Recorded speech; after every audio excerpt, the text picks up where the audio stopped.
A defense academy grad threw himself forward to shield a little girl from a speeding dump truck. Then, right before impact, the whole world abruptly froze in place. Standing in knee-deep water, Jingyuji stared down a winged woman and a white dog, and pure dread gripped him as he felt his death closing in. Memories snapped into focus, and he chose to save that child without a second thought, while the truck they'd stopped stayed frozen behind them. She confessed she'd stopped time just to confront his soul, and when she stood there, her presence felt nothing short of divine and unshakable. She broke down exactly how she controls time and space. Then his sacrifice lit the fuse and dragged her straight into action. The winged goddess sank into a deep bow, swallowing the truth that her mistake had doomed Jingyuji's fatal accident, and pure regret clouded her face like a storm. Jingyuji watched her with calm focus, instantly sensing that she was standing above the entire human world. Frozen soldiers sprang up around him, screaming that time had stopped dead.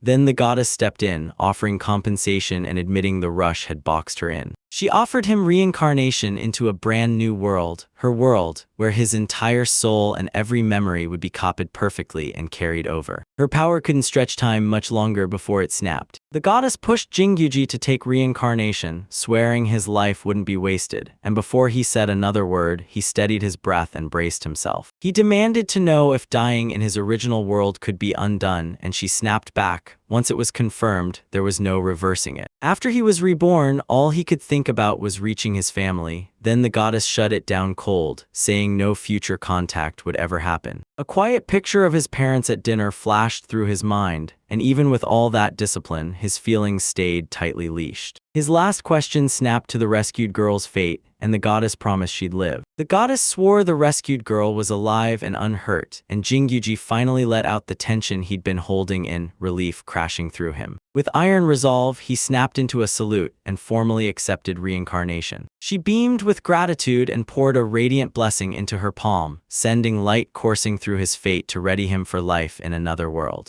Energy surged around Jingyuji as she handed him a brand new power and pushed out her final instructions. Then his body started to fade away. He snapped his eyes open in some strange garden, staring straight at a towering statue of a goddess, and the moment he moved, it hit him. He wasn't in his world anymore. Jingyuji stared at the statue inside that quiet temple and it hit him. He'd been dropped in a place he didn't recognize.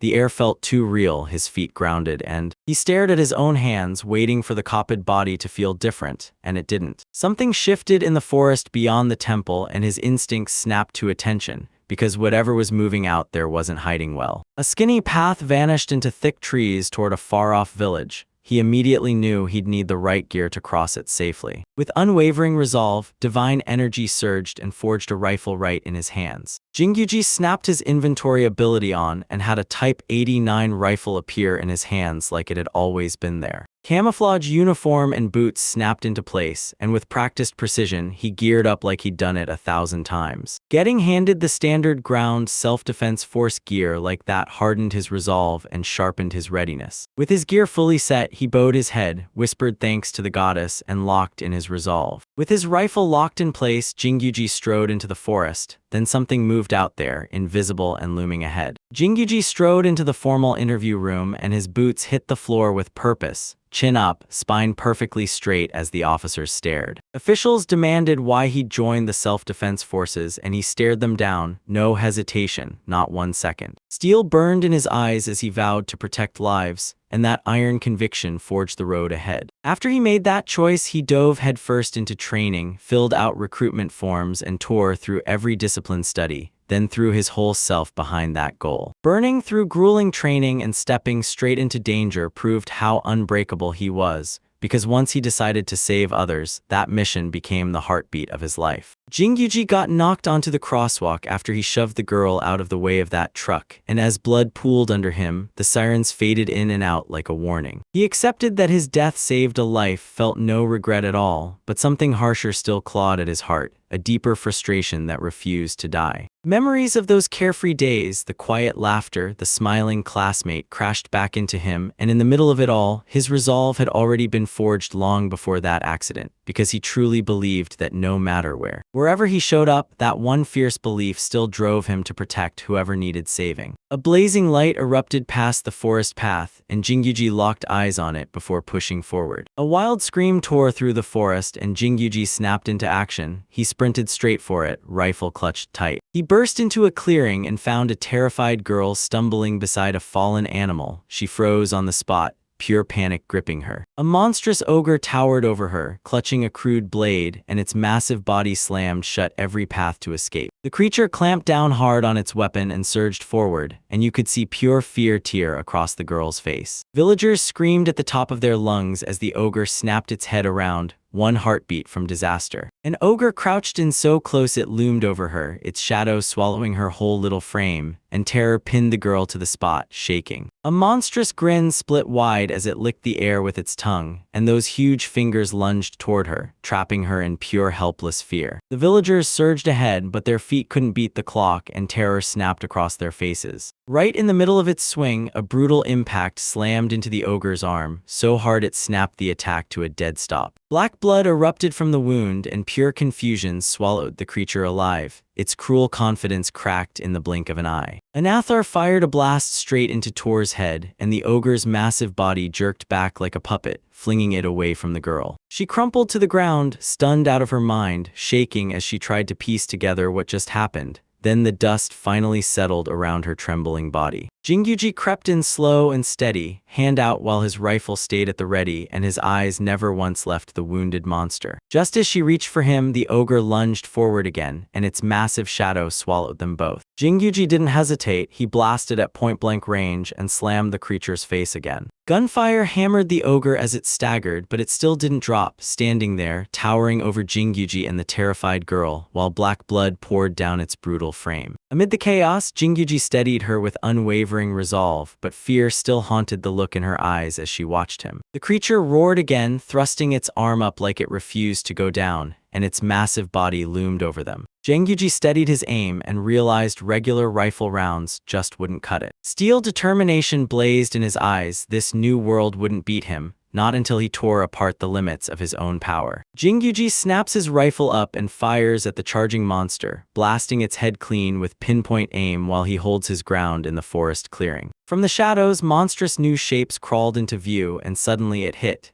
He wasn't alone, and the danger around him surged even higher. Calm as stone, Jingyuji snaps the Type 89 rifle into position, ejecting spent casings as he lines up a deadly shot, aiming for vital points to make every hit count. His shots land hard, one enemy drops and another charges straight in. Jingyuji darts into position just as a surviving monster rockets forward to attack. Jingyuji steadies his aim on the charging monster, gripping focus as the gap between them snaps shut in a heartbeat. Two allies suddenly burst in, slamming the creature from the side and carving out the exact opening they needed in that brutal fight. Elsewhere, a divine blessing kicks in and Jingyuji suddenly understands the local language, letting him move in perfect sync with his new companions. In the thick of the fight, he unleashes razor-precise shots, shredding the monster's strength as it stumbles and fights to keep moving forward. Moments later, his ammo runs dry, and Jingyuji has to backpedal for his life as the injured monster keeps bulldozing forward. Jingyuji stands there, calm as stone after the fight, but his eyes say it all as he faces the brutal truth of this strange new world around him. Nearby, a rabbit-eared girl and her companion gawk at him in stunned silence, desperately trying to make sense of how he looks and what he's doing. Jingyuji suddenly realizes what makes those unusual features so wild, and his cheerful ally wastes no time showering him with praise for his insane combat skills. The whole group finally lets out a breath as their leader fires off a wildly excited retelling of the battle, so the ones cowering in the carriage steel themselves and creep toward finally stepping out. Once the area was declared safe, a passenger stepped down from the carriage, and the whole group instantly switched from sheer danger to hard-earned relief. A grateful merchant named Antonio beams and loudly thanks Jingyuji, bragging about his strength, then instantly assumes he's a terrifyingly powerful magician. Jingyuji throws his name out there, and the merchant's face drops when he realizes their naming customs don't match, proving Jingyuji's definitely from abroad. Suddenly, Antonio drops into a deep bow of respect, snapping Jingyuji out of his awkward stillness as everyone else falls in behind him. Caught in the misunderstanding, Jingyuji frets about what this means, while Antonio rushes in to apologize and swears he thinks Jingyuji is a noble from some distant land. To dodge the mess, Jingyuji slams memory loss on the table, acting like a lost, confused traveler, while Antonio, alarmed, shoots back with worried concern. Antonio studies the map, then snaps to a conclusion. Jingyuji burst out of that deadly lost forest, way north of where they stand right now. Jingyuji clenches the truth in his chest, realizing his arrival in this world is tied straight to that mysterious, deadly forest. The companions shoot him a look full of sympathy, because they know surviving that lost forest makes Jingyuji one of the few truly unlucky wanderers who lived to tell the tale. Antonio and his ally pieced it together. Jingyuji's memory loss had to be the brutal price he paid during his terrifying escape from the forest. Seeing Jingyuji in trouble, Antonio steps up and offers to take him straight to the nearby city, safe, supported, and out of danger. A caravan rattles out onto a quiet road, hauling Jingyuji straight toward the city, while Antonio gears up to reward him for saving his life and offering assistance. Inside the carriage, Antonio calmly breaks down the basics of this strange new world for the amnesiac Jingyuji. Jingyuji discovers that this land isn't normal at all. It's a fantasy world packed with magic, demons, and elements that match the stories and games from his old life. Antonio paints vivid pictures of towering walled cities, where the social rules and culture feel exactly like medieval Europe. He then breaks it down for you, Svenja, the free trading city that runs on pure hustle and opportunity. Antonio heads out with his escorts, Gilbert and Hannah, and keeps moving under Jingyuji's protection, while thoughts start hammering at him. They soak in their luck because Jingyuji wiped out the ogres, and suddenly what should have been pure danger turns into profit. Antonio tells them straight up, ogres aren't just monsters, they're treasure because their materials are prized for forging equipment that hits like a truck. The rabbit shocks everyone by offering to buy the ogres, then, right as you think it can't get wilder, the eared girl trips and accidentally bumps into Jingyuji and her cheeks burn. She shoots out a quick apology as Jingyuji leans in and finally gets a clear, up-close look at her real animal ears. In the carriage, Jingyuji learns the rabbit-eared girl is Belle, a beastman, and she finally works up the courage to thank him for helping her earlier, shy as can be. Belle steps forward and formally introduces herself as Antonio's servant, but Jingyuji's presence still makes her nervous all over. Jingyuji jolts in surprise, eyes wide with fascination. Right then, he remembers bunny-eared maids from the pop culture of his old world. Antonio grabs the opening and demands to know Jingyuji's past, every memory, every secret. His curiosity snaps toward Jingyuji's weird outfit, and he realizes it could be something rare and worth a lot. Antonio studies Jingyuji's gear in detail, then snaps, "No one from our world will ever get what this is for or how it's built." Jingyuji shuts his eyes, remembers exactly what it's for, then spots the patterned fabric for what it is, camouflage meant to hide everything. Antonio stays locked in, calm, focused, and ready, and keeps cheering Jingyuji on as he pushes through his explanation. The talk barrels right into Jingyuji's helmet and gear. Antonio can't stop staring, blown away by how masterfully every piece is crafted. Once everything's safe, Jingyuji snaps his rifle into view, and Antonio leans in, his eyes lighting up as he studies it like it's a magical mystery wrapped in metal. Jingyuji hesitates, then slowly hands Antonio the rifle, praying he won't dig into it too deep. Antonio leans in, staring at the weapon like it's a treasure, spots its iron, and can't stop wondering why the design feels so alien. Hooked by how intricate it all was, Antonio leans in and studies every detail, then carefully hands the item back to Jingyuji with full respect. He shoots off an apology for his curiosity, admitting that this weapon matters to Jingyuji more than he can explain,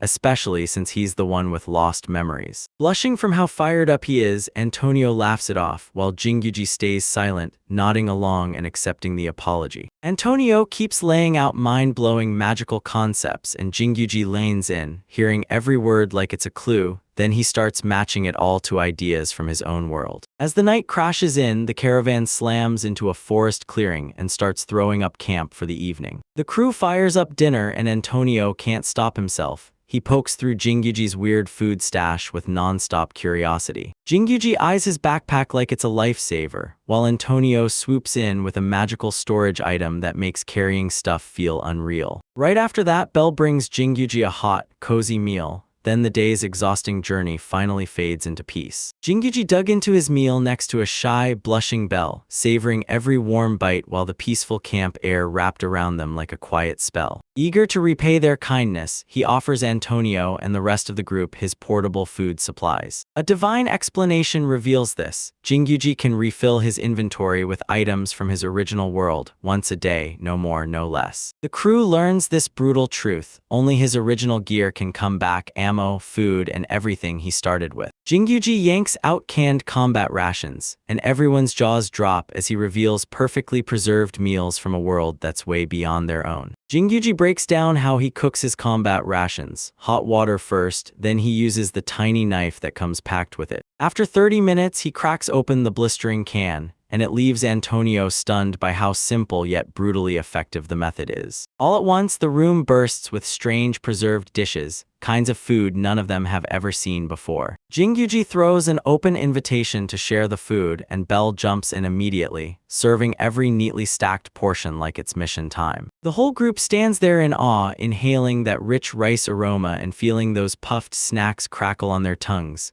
Then they realize the flavors are straight up from Jingyuji's world. Antonio dives into the strange new food with zero hesitation, and Belle and Gilbert trail behind him, watching every bite like it might explode, yet they can't deny it tastes incredible. The moment the air hits serious mode, they scrutinize every flavor like it's a code, judging those bizarre dishes that somehow manage to be totally irresistible. Meanwhile, Jingyuji knocks out the meal in a flash like it's second nature, leaving Belle staring in shock. Then Jingyuji quietly smiles, satisfied with what he's just done. Beneath the roaring night sky, the crew kicks back around the campfire, and Jingyuji stares into the flames, replaying the brutal, exhausting first day he's just survived in this strange new world. Antonio's preserved canned goods blow the nobles' minds, and Jingyuji in particular can't look away. The full 2-year grind shows just how powerful modern preservation techniques really are. A sudden commotion snaps everyone's gaze to the outside. There, Jingyuji, locked in his military gear, zeroes in on a faraway landmark as it finally slips into view. From up high, you can see the huge free trading city of Sven spread out, streets lined up tight, buildings packed so dense it looks like the whole place is booming. Massive protective walls rise on both sides, and a towering grand gate looms ahead. Carriages line up in perfect order, waiting to roll in. Jingyuji gets slammed to a stop at the checkpoint. Strict inspections catch that his ID is missing. At the city gate, Jingyuji and his crew finally step into their turn as officials demand cargo details and push for identification. Right there, an adventurer named Gilbert strides up with full confidence, clutching an identification booklet and keeping the inspection line perfectly under control. The whole mood flips when the officials start talking about subduing an ogre, and Amanda can't believe it, because Jingyuji stays calm, rocking that weird, standout gear. Antonio thrusts Jingyuji's military dog tag at the guards, and the room erupts, because they instantly recognize it as legit identification. Gilbert's identity gets locked in for good, and Jingyuji watches the whole confirmation unfold like he can't afford to miss a single detail. Jingyuji slams a stainless steel dog tag into view like proof of life, then spills his whole backstory while keeping things locked down in a strict, unshakable firm of. Officials confirmed who he was and waved him in, and just like that, the carriage rolled through the grand gates of Sven, the free trading city. Inside the city, Jingyuji takes in the buzzing streets and the razor-straight buildings standing in perfect order. Antonio breaks down how the guild ranks work, saying the higher you climb, the more you'll need to earn real recognition and the official paperwork to prove it. The ranked chart lays out the ladder of power, and Jingyuji gets exactly where he stands, while clearly seeing Antonio and Gilbert at the top. Jingyuji barrels after Antonio toward the Merchants Guild, while Gilbert and the rest hurry off to the Adventurers Guild to file their mission report. They slam into a buzzing guild hall packed to the brim with people, and Antonio gets ready to take on the official business. Inside, the staff greet Antonio with open warmth and promptly recognize Jingyuji as his guest, then jump in to offer respectful help right away. Jingyuji gets the heads up from the attendants, no weapons allowed here, so he immediately follows the rules of the place. Ringed by elegant women, Jingyuji starts to panic. His calm cracks fast as the unfamiliar crowd closes in. A maid hustles Jingyuji through the guild's halls, keeps the tea brewing, and leads him deeper into the place like she owns every step. He's ushered to the reception desk, then waved to a seat, eyes locked on everything as the stiff, formal routine unfolds around him. In this elegant reception room, Jingyuji braces himself, because the second he notices Antonio, he realizes he's got major weight in the organization. The door swings open and an elf woman steps in with calm, dignified poise that commands the room. Jingyuji's jaw drops when he spots the elf, because the moment he recognizes her, he realizes this world isn't just pretending. Fantasy races are real, no doubts. Antonio recounts how 3 ogres crashed into his life, and you can hear the pure relief in his voice now that he's walked out alive. Jingyuji wiped out the ogres without a scratch, and that's when the elf woman's sharp focus snapped straight onto him. The elf stares at Jingyuji up close, her thoughtful eyes narrowing like she's hunting for one crucial truth about him. Jingyuji's gut twists under her unrelenting stare, and he can't help thinking her icy attention is zeroing in on his strange look. Even with that stern stare, the elf's posture suddenly relaxes in a way that throws Jingyuji off, like he can't tell if she's judging him or hiding warmth. Eldra closes in on Jingyuji, her emotions surging, while a maid rushes in with tea for the guests. Overwhelmed with relief, Eldra pulls Belle into a tight embrace, clinging to her like she might slip away, his worry for her safety still burning from everything that just happened. Jingyuji stares at the reunion and then, boom, his emotions slam into him because he finally recognizes Belle as the exact kid he once saved. Eldra grills Belle about Jingyuji's part in saving her, and Belle blurts out, shyly but certain, that he was the hero who stepped in. Eldra sits up straight and once again introduces herself as the vice president of the Sven Merchants Guild, then turns to Jingyuji and pours out heartfelt thanks. Jingyuji steps forward and formally introduces himself to Eldra, still reeling as her massive status in the Merchants Guild sinks in. Antonio's got the guild president title, and the second Jingyuji hears it, his whole world tilts, so Antonio quickly drops an apology for not saying it sooner. Antonio cracks a joke to break the tension, saying Jingyuji's rank would be the same as a general back in his homeland. Antonio swings the talk over to the identification board and Jingyuji's face lights up. He recognizes it from back then. Antonio flips through the records, hunting for any clue tied to Jingyuji's dog tag, convinced it was officially registered in the city. Eldra points out that Jingyuji's look is spot-on like the people from Azuma, an island nation so far east it takes a whole ocean to get there. She tells this jaw-dropping tale of an ancient war, demons smashing into race after race, and she swears a legendary hero from Azuma only showed up in the middle of that nightmare. People still talk about Kojiro, the hero who crushed everything with sheer power and flipped the battle's fate with one unstoppable decision. With Kojiro in their corner, the allied forces smashed the demon lord's army, then Kojiro vanished, chasing a path back home. Eldra later solidifies the theory that Kojiro went on to found Azuma, pointing to how eerily he matches Jingyuji. Then the mystery surrounding him only gets darker. Jingyuji stared at the bombshell about Azuma and realized it looked way too much like Japan. Then the weight of what happened 80 years ago slammed into him. Eldra throws out an apology for the unanswered parts, then swears that Kojiro and Azuma's past might be the key to finally cracking who Jingyuji really is. She reaches out to the elven village to dig up more answers, and Jingyuji gratefully lets her help. Driven by pure curiosity, Jingyuji barges out with Antonio as Belle dashes off on his next errand. With midday creeping in, Antonio snaps the plan to lunch and steers Jingyuji into a short, hard-earned break.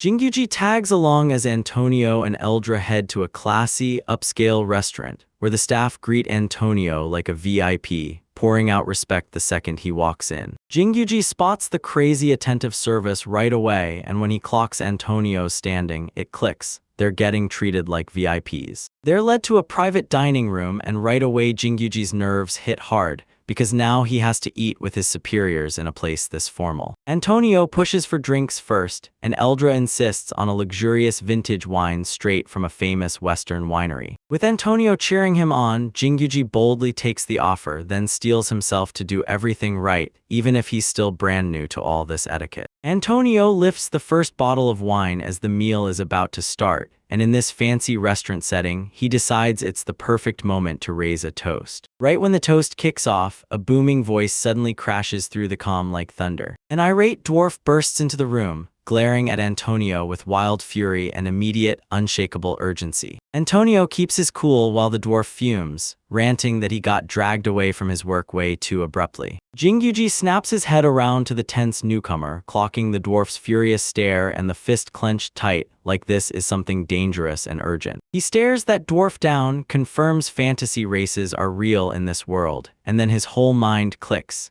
This strange new reality suddenly feels absolutely real. The dwarf eyes Jingyuji with razor-sharp suspicion, sizing up this unfamiliar young man in front of him like he's got answers and questions. Jingyuji stretched out his hand with a respectful smile, introducing himself to the stout dwarf with piercing eyes right in front of him. The dwarf jerked back at the surname, mistook Jingyuji for nobility, and thumped his own chest in furious protest. Stung by Jim's sudden outburst, Jiggy finally clocked it. These dwarves got rattled fast, and they kept mistaking simple intentions for arrogance and pride. The tension finally cracked when someone nailed down Jingyuji's origin. Then the dwarf blurted out an apology, saying he'd rather be honest about worth than hide behind fancy titles. Over dinner, Jiggy spilled out his canned goods plan, trying to win over Tender, the guild's no-nonsense production master. He held up the cans and declared, "This stuff stays edible for almost 2 whole years," then broke down exactly what was inside. Tender's curiosity snapped to life and he demanded the sample on the spot,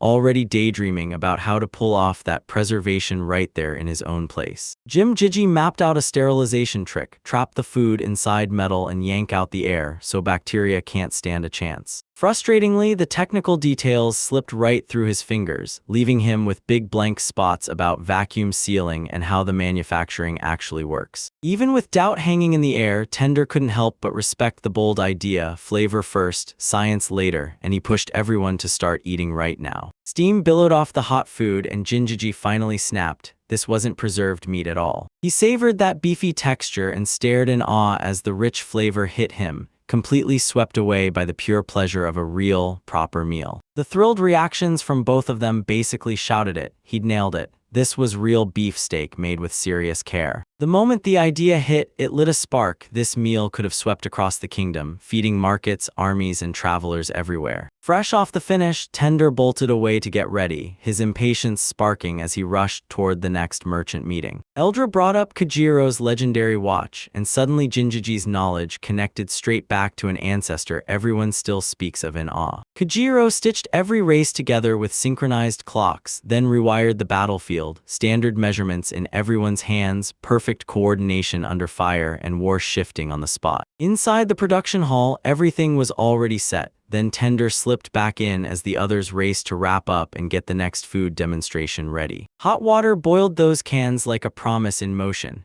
and the weight tightened in my chest as rumored flavors teased us with something that would blow our minds. The can of curry popped open and Jingyuji's world came alive as it was revealed. This seasoned sauce wasn't just food, it was poured over rice like tradition itself. Eldra stared at the strange dish, shocked by its wild color, but he leaned in fast as fragrant steam curled upward. Curious guests took their first bites and then they lit up, blown away by the bold flavor and the wild, unexpected heat. Jiggy let out a breath of relief as he watched their faces, but Eldra hesitated hard the moment she tasted that curry's unfamiliar texture. Even with doubts clawing at her, she clenched her nerve, stared at it one more time, then inched the spoon toward her lips and took the moment head-on. After a careful taste, Eldra admitted it wasn't bad, then struggled to find the words to describe that wild, layered flavor explosion. Eldra admitted he couldn't even nail the flavor with words, yet somehow it still tasted perfect, like the balance was exactly right. Jiggy pushed for heat-first methods, because in this world there wasn't any way to get vacuum gear when resources were scarce. Right before they could even plan those advanced techniques, a blast of footsteps hit,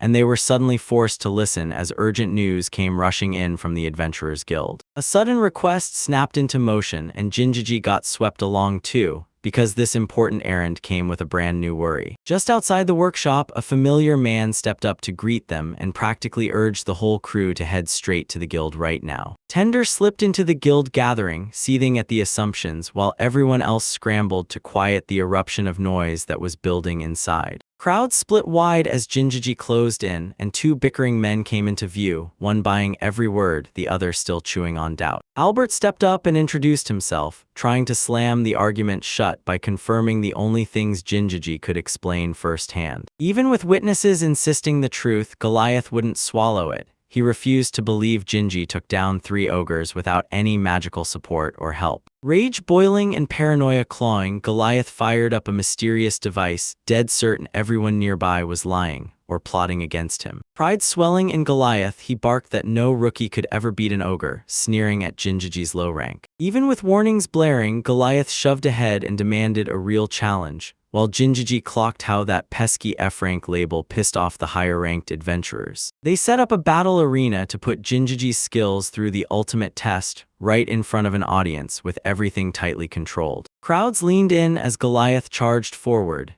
eager to gauge Jinjiji's power with a sword and hammer it against a target. Gear got laid out in perfect order, pretenders, instructions, shield, armor, and every weapon lined up like impact objects waiting to be unleashed. Tender slammed a blazing fireball spell out of the air to prove magic, and he snapped, "Goliath, step aside right now." Explosive flames tore across the battlefield, leaving the crowd speechless as real magic crashed headfirst into fortified gear. Even after the blast hit, the Goliath enchanted shield stayed unscathed at the sacred core, its plating snapping magic fire away with ruthless precision. Jinjiji refused to blink or apologize. He was sure his next move would win without leaning on magic alone. Memories of brutal military training crashed back as he geared up to unleash a whole new level of crushing ranged power. With his body locked into firing position, he steadied his aim and stayed ice calm as he lined up modern firepower to challenge the legendary shield. Tendar jerked his hand up to his ears, instantly rattled by how frantic the young soldier sounded. Jinjiji didn't waste a second. He calmly warned Tender about the coming explosive blast and snapped his hand like, "Cover up now." A shield-shaped device blasted off the ground, spinning like a wildfire top, and tore through the battlefield like a blazing comet. Its shock slammed into the battlefield, pulling every ally's gaze as they bolted away, while the enemy just froze, terrified of the lethal energy roaring inside. Crowds held their breath as the device slammed into place, and the fancy outer shell snapped open to unleash a hidden mechanism. Tendar froze at the battlefield, gaping at his shattered shield, speechless at the young man's razor-sharp foresight. As the fight raged on, a melted barrel skidded away, and Jinjiji calmly checked his stash,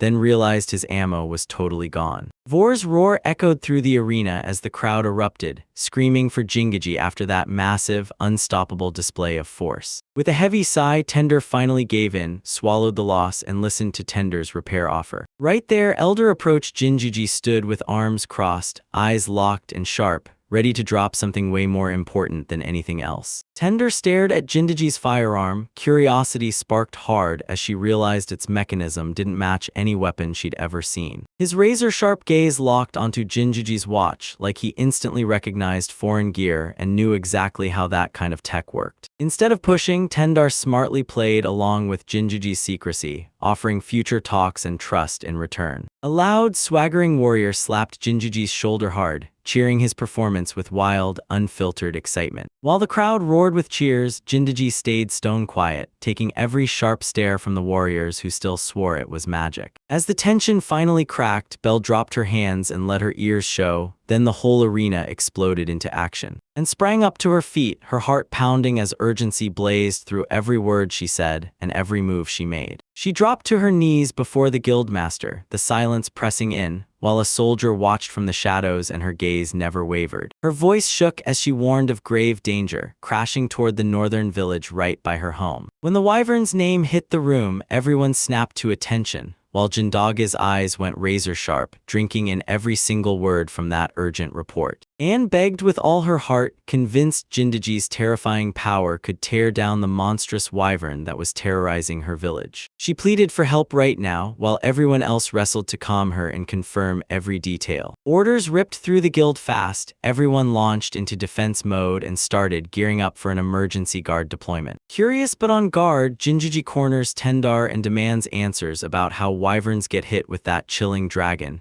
yet Tendar just gives him one simple, brutal reply. Tender laid out their nightmare features: steel-tough scales, lightning-quick speed, and a savage hunger for human flesh, and grabbed Jinbaji's sleeve with white-knuckled force, sickened by the thought that wyverns might really hunt down and devour people. The guildmaster roared to the crowd, rallying every capable fighter he could find to join up for the mission. Goliath shot into action, calling for tools and repairs like his life depended on it, because the dangerous journey was about to explode in front of him. An apology flashed between the warriors, and with it came a wave of relief that melted the tension from their brutal arena clash. And she stared upward with hope blazing in her eyes, holding her breath, silently waiting for Jindaji to answer her desperate plea for help. Under Albert's command, the subjugation squad snapped into position in a blink, so fast and so clean that Jindaji couldn't help but be impressed, and pushed them to leave at once, clueless that when sunset hit, the road would turn way more dangerous. Dark shadows crawled over the rooftops as rampaging demons hunted the streets below, and traveling at night felt almost suicidal. Frustration slammed into Anne as she begged them to stop stalling, terrified that every second they wasted could cost lives. As the law finally caught up to her, the worst kind of trauma came roaring back. Her village, once burned by wyvern flames, and this time the fire could be even worse. Kids scattered in panic as the wyvern's jaws clamped shut on their worst memories, then it was burned into them forever. Tears streamed down her face as she pleaded with Jin Fuji to stop this kind of tragedy from ever happening again. He didn't hesitate for a second. He pushed forward, swearing he'd reach the village before dawn. Jindaji plunged into the dark, sprinting solo to stay ahead of the demons, and even to outpace the horses, all fueled by sheer grit. Doubt clung to the glow of the torches, but one burning question wouldn't let go. What kind of man was Jindaji really? And he can't wait to bet everything on the young magician's explosive magic to finally save the village. She's thrust a helmet into the iron horse's hands, then delivers a motorcycle for their ride straight into the journey. On the motorcycle, sheer determination burns in his chest, driving him to reach the village fast and protect everyone first. On night watch, a lone sentry spotted a weird, glowing light beyond the trail line,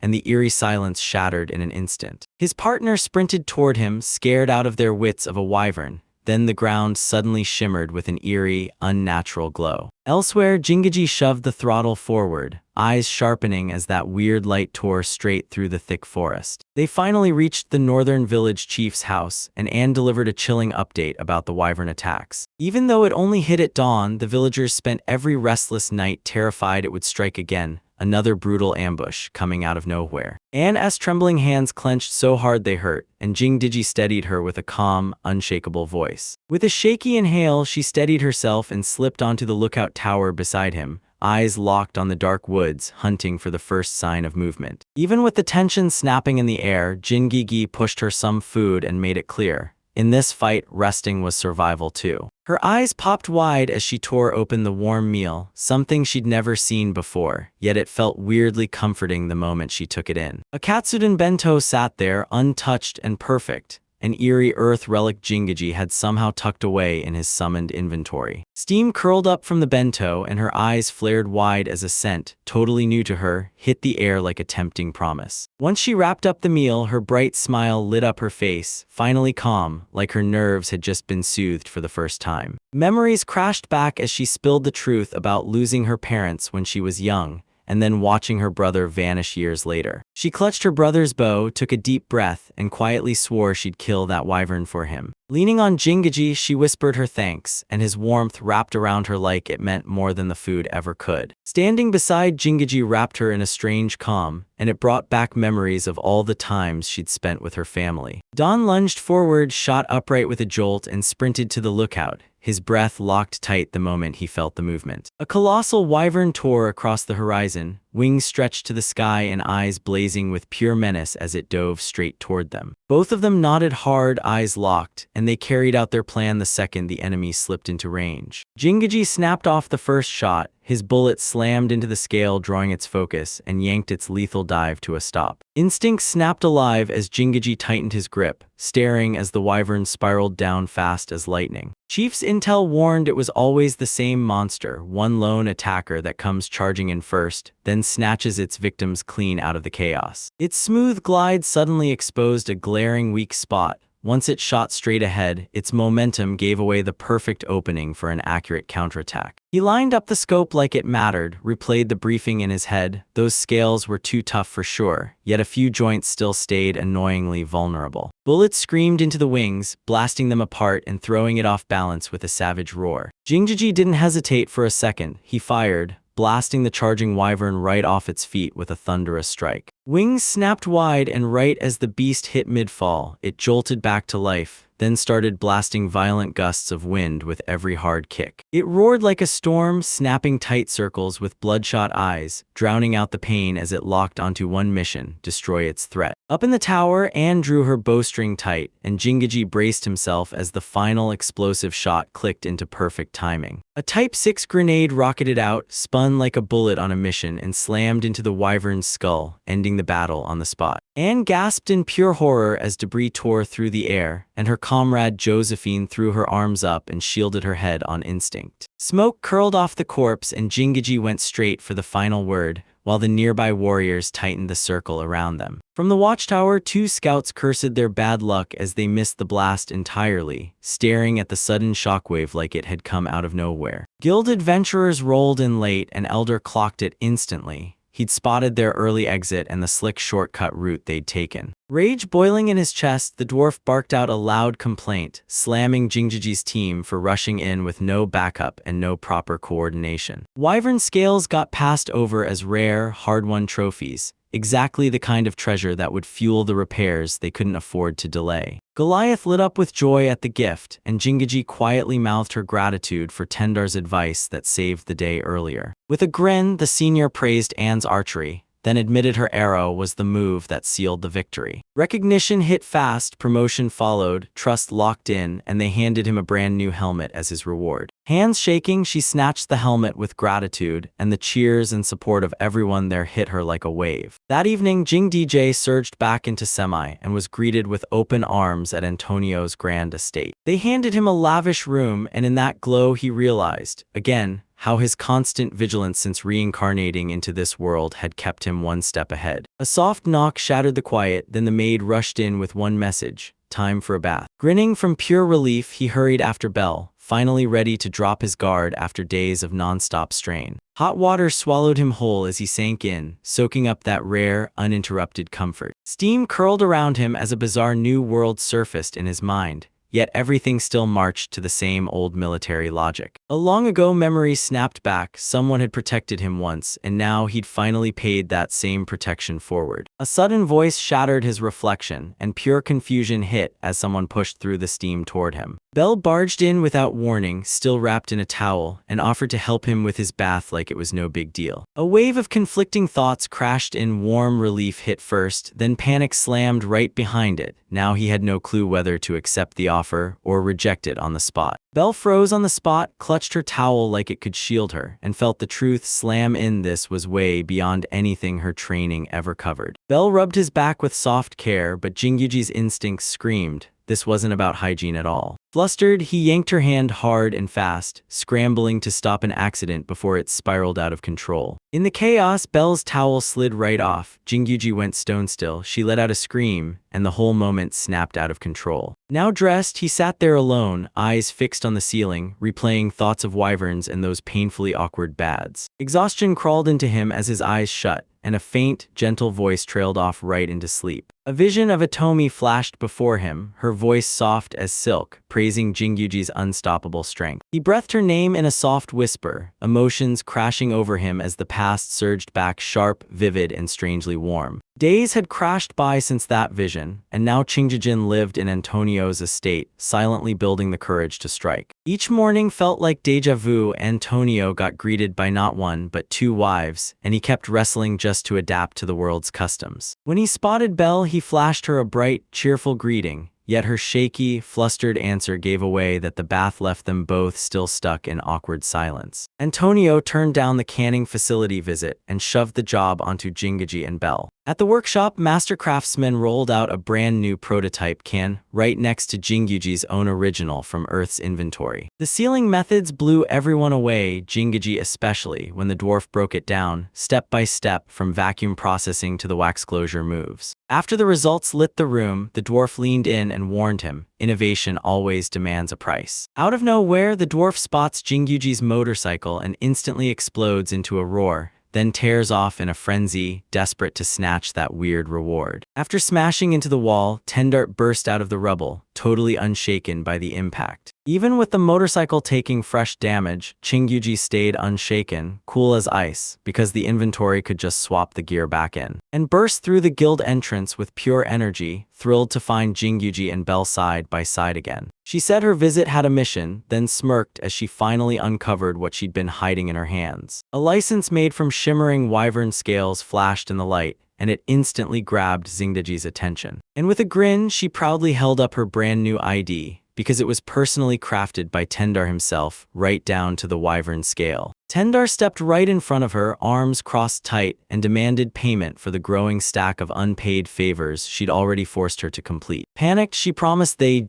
pay later, but the fact he wouldn't name a price sent everyone's worry skyrocketing. Even with all the complaints flying, Tendar never planned to collect, so Belle shot back, asking whether Anne had shown the director yet. Belle urged her on, so she invited both of them to tag along too, because she wanted backup at the guild. Belle and Anne traced their beginnings back to a church-run orphanage, where they grew up side by side in quiet, unspoken days. Right in front of them, Margaret, once their guardian, dropped to her knees in reverence, now wearing the bishop's crown as she bowed to Jingyuji. Margaret greeted him with trembling solemnity, then announced, straight to his face, that he'd arrived as the goddess's apostle in this brand new, terrifying world. With her divine sight, she saw protection and blessing covering them, proof nobody had witnessed since the legendary Kajiro showed up. Her finger jabbed at the painting, and suddenly Kajiro's past exploded into view, him battling tanks and Earth's soldiers with pure, fearless courage. The painting showed Japan's Type 89 tanks, machines the country unleashed in a brutal past war against demons. Jingyuji snapped to the truth. Kajiro's divine blessing might have unlocked inventory powers just like his own. As he strode through town, Kajiro's name kept echoing in his head,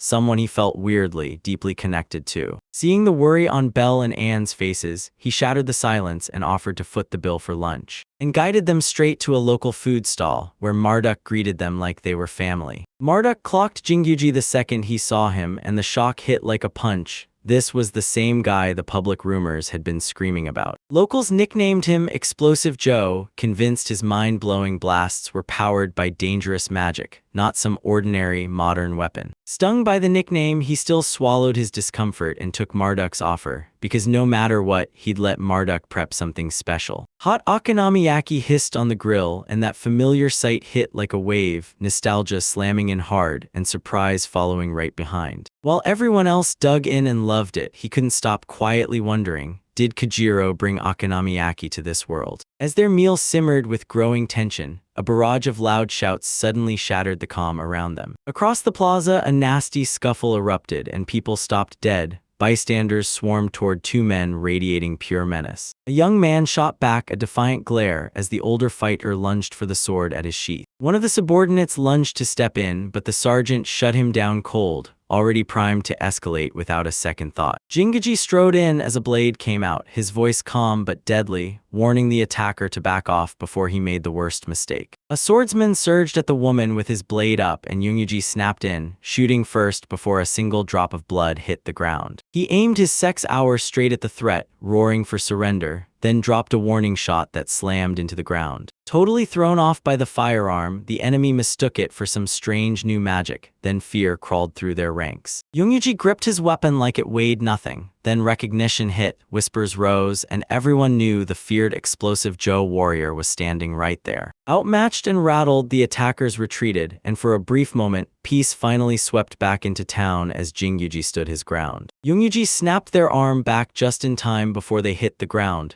then scanned her for injuries after narrowly dodging that sword. He yanked her up to her feet. She was stunned, then her arm wobbled as she weakly pointed at something, struggling to get the words out clean. Salty, mouth-watering scents ripped through her, and her hunger detonated. She sprinted straight for the food, eyes blazing with pure desperation. At the food stall, she tore into her meal like she'd been dying for it, and Jim Goody watched. Then it hit him. she'd almost passed out from starvation. She confessed she'd gone 2 whole days without food since she arrived, and Jim Vigi flashed a smile, then handed her a full meal, totally free. Yoongyuji and he practically beamed as he patted him with all his gratitude. Then the young man let out a deep breath and poured out heartfelt thanks. Introducing himself as Locke from the south, he vowed he'd someday repay Jingyuji's kindness. Right after he finally recovered, Locke slipped out quietly and Jingyuji's face tightened as Anne just sat there, lost in thought about his sudden departure. Jingyuji started digging and realized the enemy sergeant probably wasn't from around here, and she kept running those thoughts as his mercenary past surfaced. Whispers tore through every guild, mercenaries from Tars were coming, and Jingyuji felt like the rumor's next target. Jingyuji zeroed in on Locke's mercenary connections, and the townsfolk swore they'd seen Locke corner the sergeant earlier, straight up by himself. At the food stall, the chef grabbed the chance and insisted on treating Yoongyuji for all the heroic work he'd done. While he munched on okonomiyaki, Jingyuji suddenly pieced it together. The explosive magic wasn't magic at all, it was shrapnel blasting off a metal plate. Next morning, Jingyuji rolled up to the orphanage with his guild crew, hauling food and supplies to make sure those kids weren't left hungry. Kids erupted in cheers as the last preparations wrapped up, and right when the chef rolled in grinning, a frantic voice shouted that Yoongyuji had to be found now. Takai clenched his fists, staring at the iron dwarves in awe. He couldn't believe they'd been forged overnight. Dozens of hands passed the batter back and forth, and the market's ingredients Mardo hauled in kept the whole process rolling. Seaweed and mushrooms packed the stock with crazy flavor, even stunning people who'd never touched seafood before. Laughter burst out right after the discovery, and suddenly even the strangest creatures landed on everyone's plates like fine delicacies, as the whole crowd turned to Jingyuji and shouted their thanks. Takesaki cooked up a bold business plan, exclusive food stalls meant to support orphans. Antonio pushed orphan job creation forward, coordinating everything so their work stayed exclusive and built a future that would last. Smiling kids packed the air and he just stood there, soaking up the whole happy scene while freshly grilled takoyaki sizzled in front of him. Belle thanked him for standing guard over the orphanage, gushing about his strength and how he never hesitated to lend a hand. Blushing in the sun, Belle said he was kind, and her words stayed hanging in the air longer than she meant to. Still blushing with sincerity, he promised to help her in more ways than just fighting, swept up by her gentle praise. On the southern riverbank, Jingyuji set up to train with advanced gear, even though the terrain felt completely alien. He grabbed everyone's attention and warned them, "Don't stand behind the launcher, its recoil can kill you." Later, while he dug through his inventory, he found brand new gear, each piece glowing with the goddess's blessing. Through binoculars, he spotted the target and picked a far-off boulder as the next impact point. Jingyuji hurled the Panzerfaust, and in a flash, the warhead ripped through stone so cleanly that shockwaves snapped the air like lightning. Shock hit them the moment the explosion roared, then both soldiers just gaped as the giant boulder crumbled into dust. Up close, I saw it wasn't shattered at all. Then the boulder started moving, and something massive began to rise out of it. A golem-like monster hauled itself up from the rubble, and right after it, more rocky beasts surged in, sending the watching soldiers into instant panic. Thundering footsteps rattled the shoreline, and right as a ship drifted nearby, the giants swept in like a living storm. Massive forms surged in around the vessel, and the crew realized those weren't rocks at all, they were boulder giants. Panic surged as the chase cranked up, because if nothing shifted fast, the giants would smash straight into Savini's border. Yimgakshi hurried back to Sabani with Anne, then blurted the river's strange anomaly to the city guards fast. Guild leaders leaned in over the footage, their faces twisting as the soldier's device flashed out deadly, buried threats. A jolt shot through everyone's chest when the smartphone lit up, showing towering golems looming as guardians over a wrecked structure by the river. A local swore the golems crawled out of ancient southern ruins, but somehow they'd never been on the move before. Spots of danger surged closer, and the guildmaster barked orders like a war drum as Amanda snapped into instant battle readiness. Golems surged from the riverbank as terrified citizens shattered their formation, ditching their cargo and stampeding toward the inner gate. Under Albert's command, the evacuation surged forward in a blur, while the defenders on the fortified walls hurried to load their magic into arrows. Yangachi kicked off a brutal counterattack plan from beyond the eastern gate, waving a map and laying out every move, and was ordered to watch the enemy from above, then call out anything suspicious on the spot.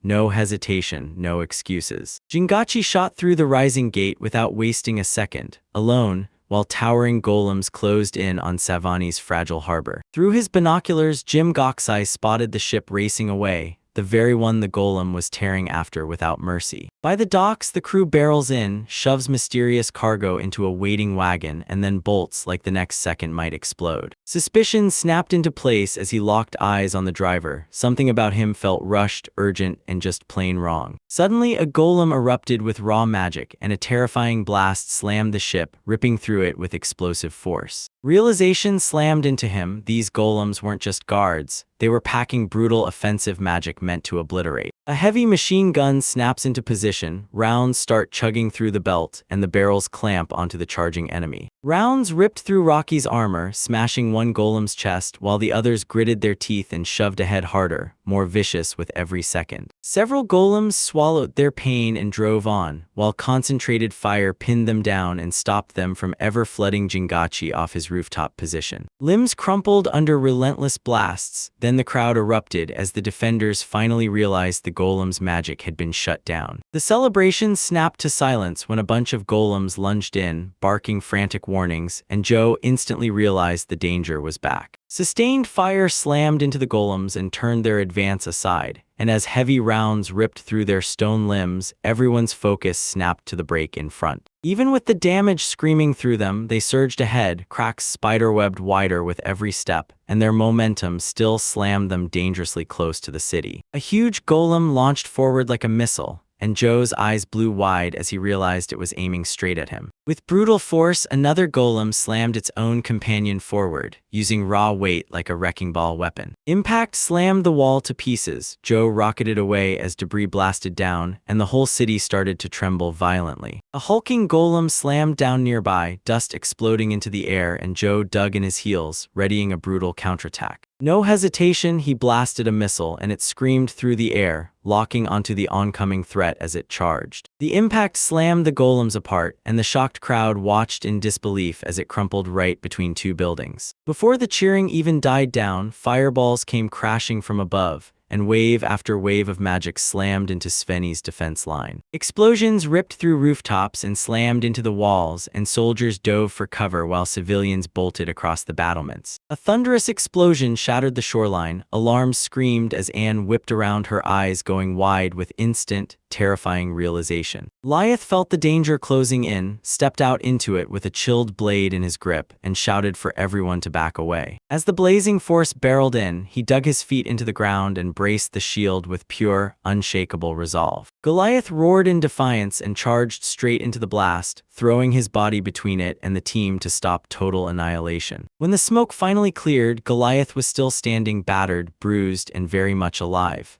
The elder inventor showed up right on time. Survivors huddled together. His shield, reforged with wyvern scales, had slammed back annihilation and saved every single one of them. Jingyuji crept up to the giant golem pinned in the dirt and stared down at its lifeless body, like he expected it to spring back any second. As the ship blazed, Amanda sprinted through the chaos to make sure the civilians were safe, but the real answers still refused to show up. A sudden message snapped into Jingyuji's world. His new danger waited at the southern gate, and panic lit up his eyes. Elsewhere, a hulking armored golem burst out of the shadows, looming over the buildings and sending terrified citizens running in panic. Jingyuji snarled, revved his engine, and tore through the city walls, only to watch the monster slither past his defenses while he fumed. Jingyuji sprinted through the city streets, thrown off guard when a second golem suddenly showed up out of nowhere. Heavy footsteps thudded between buildings as the golems swept the area with eerie, pinpoint precision. Through his binoculars, he locked onto a familiar wagon, and the moment another man saw who was riding there, he knew that deadly figure was close. The golem tore through cramped alleys, lunging after the rolling cargo with its target glaring straight at it. Sweat poured off his face as he spun around, panic exploding while that golem kept charging, relentless and unbreakable. He surged forward and shot through the alleyways, and that golem barreled after him, pounding the buildings like it was trying to break the whole town. He got ready to deploy the explosives, then froze, realizing families nearby would get crushed by the blast's deadly reach. With the options shrinking fast, the golem paused for a heartbeat,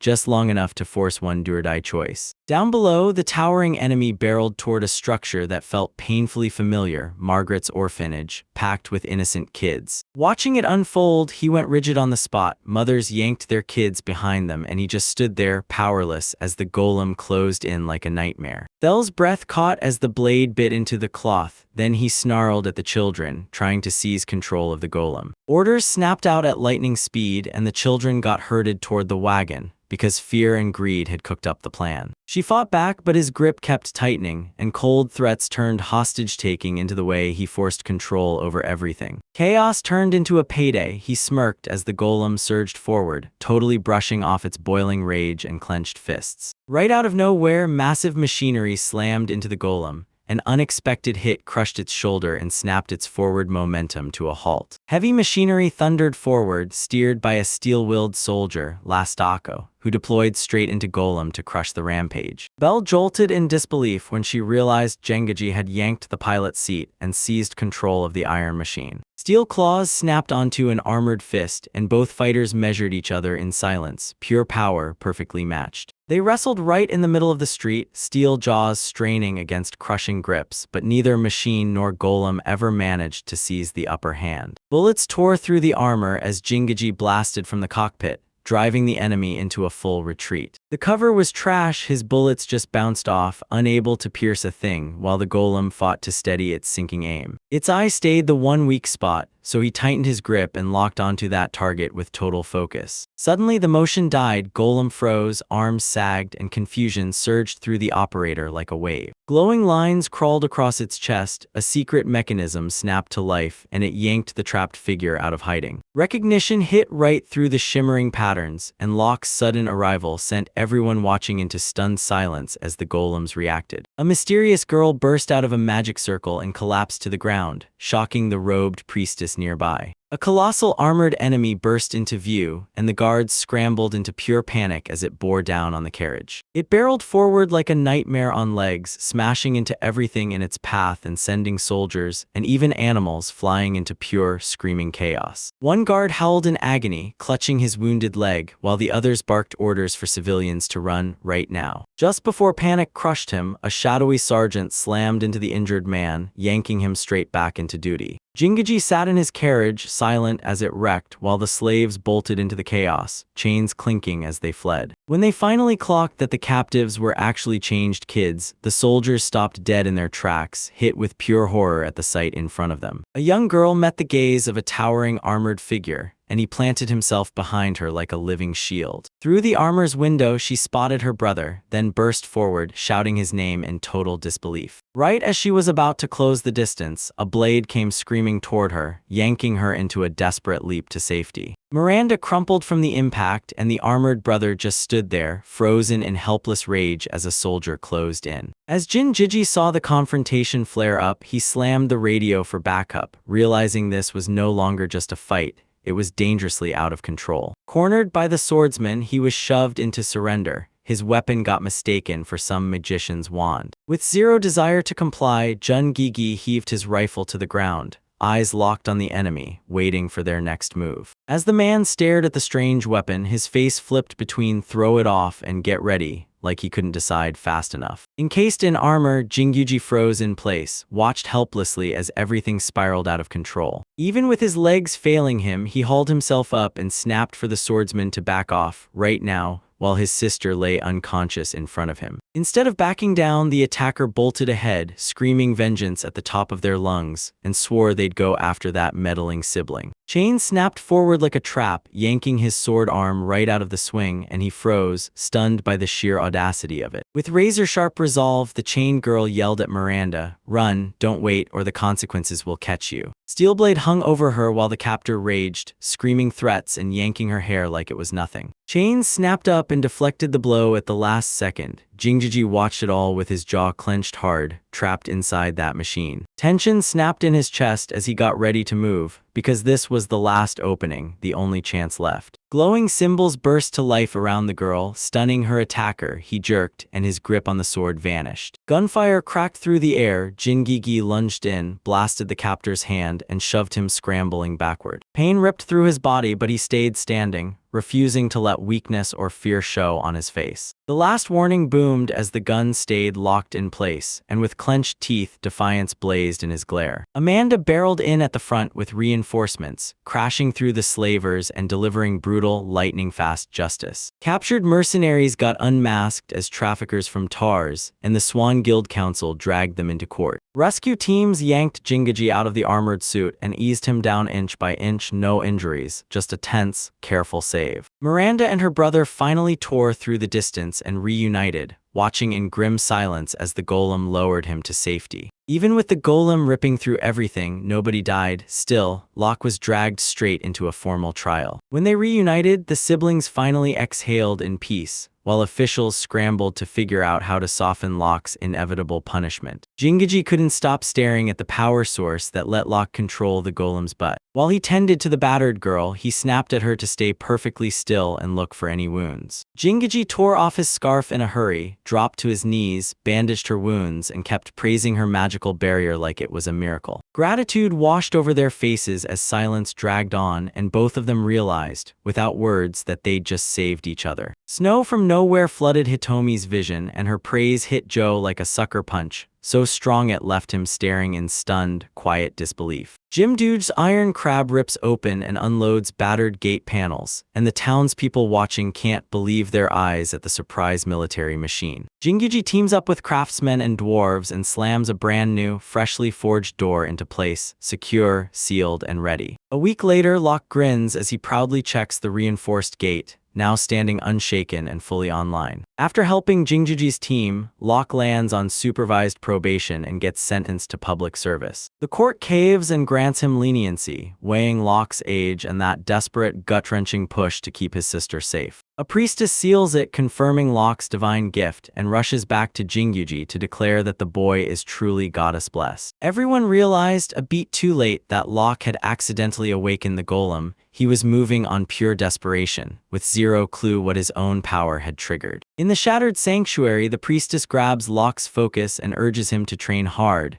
then control his awakened power with total responsibility. Jinguji gets handed a mentor role, then teams up with Locke to rebuild the city from the ground up, while he hones his brand new magical powers as the two drive the magic forward. City residents stare at Locke, totally stunned when they realize the one piloting the golems is just a teenage boy. Because Locke never backs down, he's suddenly the talk of the town, and Jinguji's iron crab leaves the local kids staring in pure awe. Lunch break blares out, and Nakarian softly herds the kids off the worksite activity. A kid shoots out a shaky hand, worried that Nakarian isn't coming, like he might be leaving them behind to join the groups. With a shaky little smile, she swears she's okay and pushes them to dig in and savor the meal together. Freed from slavery at last, Nakarian strides into the open and Jinguji's heart twists because it's the same feeling as meeting Hitomi from back home again. Nakarian creeps in quietly, hands over cloth with a grateful nod. Then one clumsy slip sends it soaring away. Threadbare fabric whips away on the wind as she blurts an apology, and he waves it off like it's nothing. Jinguji stares at his reflection, rattled by how much she resembles her, while Nakarian steadies herself in bitter, wordless silence. Memories of Japan hit Hitomi like a storm, then the attacks hit hard too, but the work still kicks back up, and warm thanks roll in for Jinguji's unshakable grind. While Locke and the crew rush to inspect the property, Jinguji tightens his focus, replaying their mission in his head. Once Jinguji decides to become Locke's guardian, he immediately starts hunting for a permanent home in S, before anything can slow him down. Nakarian backs off with a polite smile as Jinguji wraps up the work, and suddenly an awkward silence settles over everyone left behind. They roll up to a huge place that used to be an inn, and an invitation hits Nakarian like a total shock. Locke, buzzing with excitement over the new house, tears through every room, grinning at the killer view and the massive open layout. As everyone blurts out their thoughts, all eyes snap to Nakarian, because what he says next could completely decide how they'll live. Nakarian finally spills her demonic bloodline, and the moment she does, she can't stop wondering, is her very presence weighing Belle down? Belle rallies Nakarian to speak up too, telling her in no uncertain terms that in their home, every single voice matters. Her professional insight shocks everyone. Keeping that big house afloat would demand a whole team and non-stop, crushing expenses. As the conversation heats up, Nakarian starts chiming in, careful at first, then building real confidence as he answers Locke's earlier suggestions. question. Neighbors scrutinized the sunlight too, and one by one they all nodded.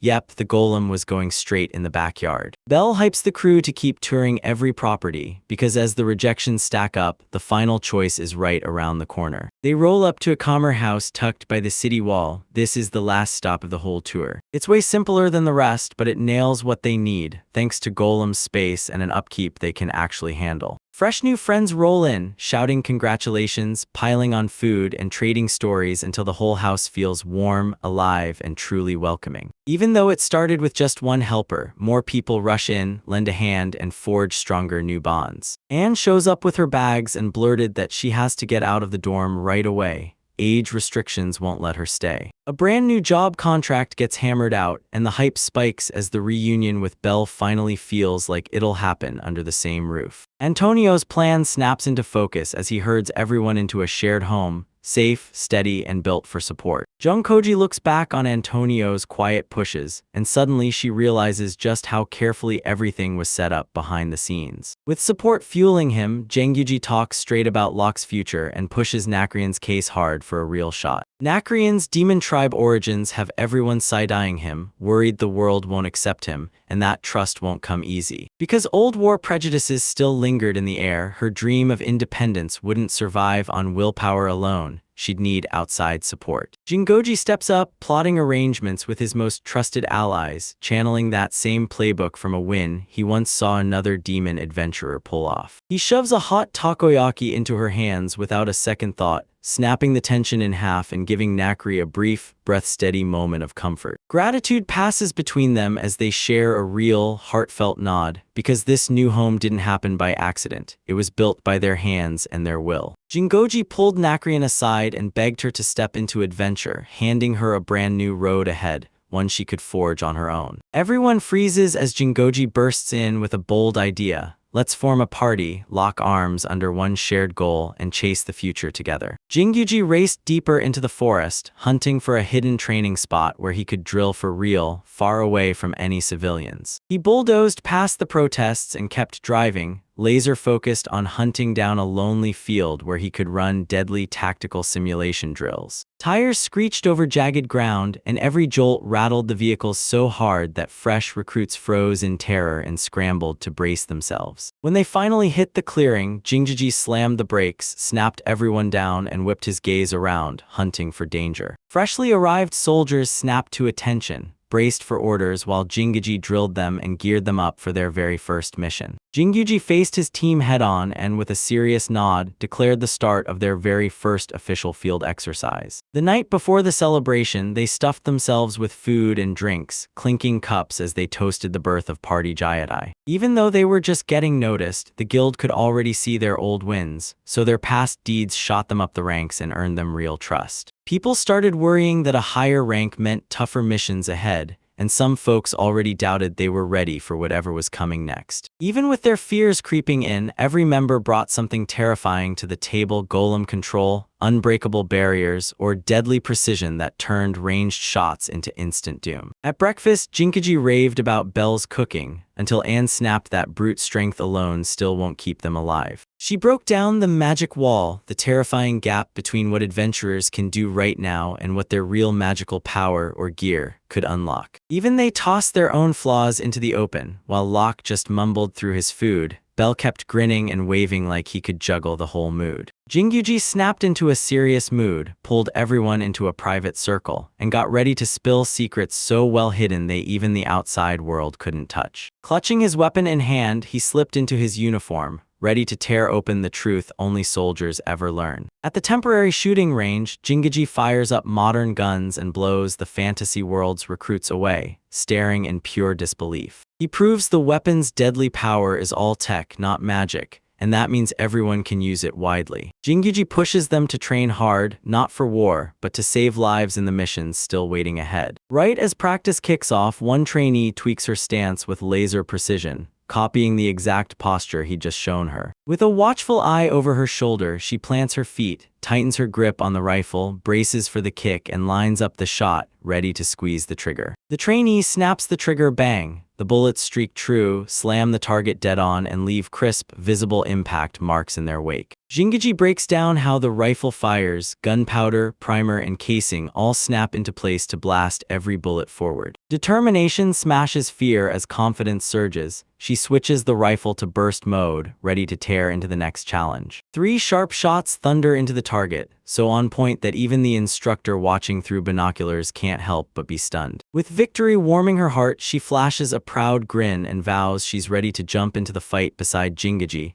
right alongside his magic. Confidence caught fire, and once people saw it work, they rushed in too, eager to grab the reins and unleash power for themselves. Burst mode training kicked off, and under a storm of shouted commands, targets lit up as controlled bursts of fire snapped across them. A smash of the round rattled wooden targets, pure adrenaline surged, and when Knock nailed Bullseye's shot, he swore it was magic. As training ramps up, the recruits drill firing stances over and over, while Bell grits his teeth and tries pistol shooting for self-defense. After the ammo ran dry and the shells were recovered, the whole crew dropped to the ground for food, chilling under a calm afternoon sky. Training finally crushed his body with fatigue and sore muscles, but his spirit stayed sky-high thanks to praise he truly earned. Curious eyes bulged open at the sight of canned food, an unbelievable new invention dragged in from another world. Skepticism walked up to the Knock, paused mid-step, and stared in disbelief. How could the food heat through water without fire or magic? The second they tasted it, approval hit instantly. Those flavors blew past every expectation and lit up the whole group with non-stop excited reactions. After one bite, his hesitation crumbled and pure protectiveness kicked in. Knock flat out refused to share a single piece. Jinguji couldn't believe it. Anne's shooting performance blew past every expectation, and her accuracy surged through the roof after just a little firearm training. Even with archery training, landing shots on target with a rifle was still wildly impressive.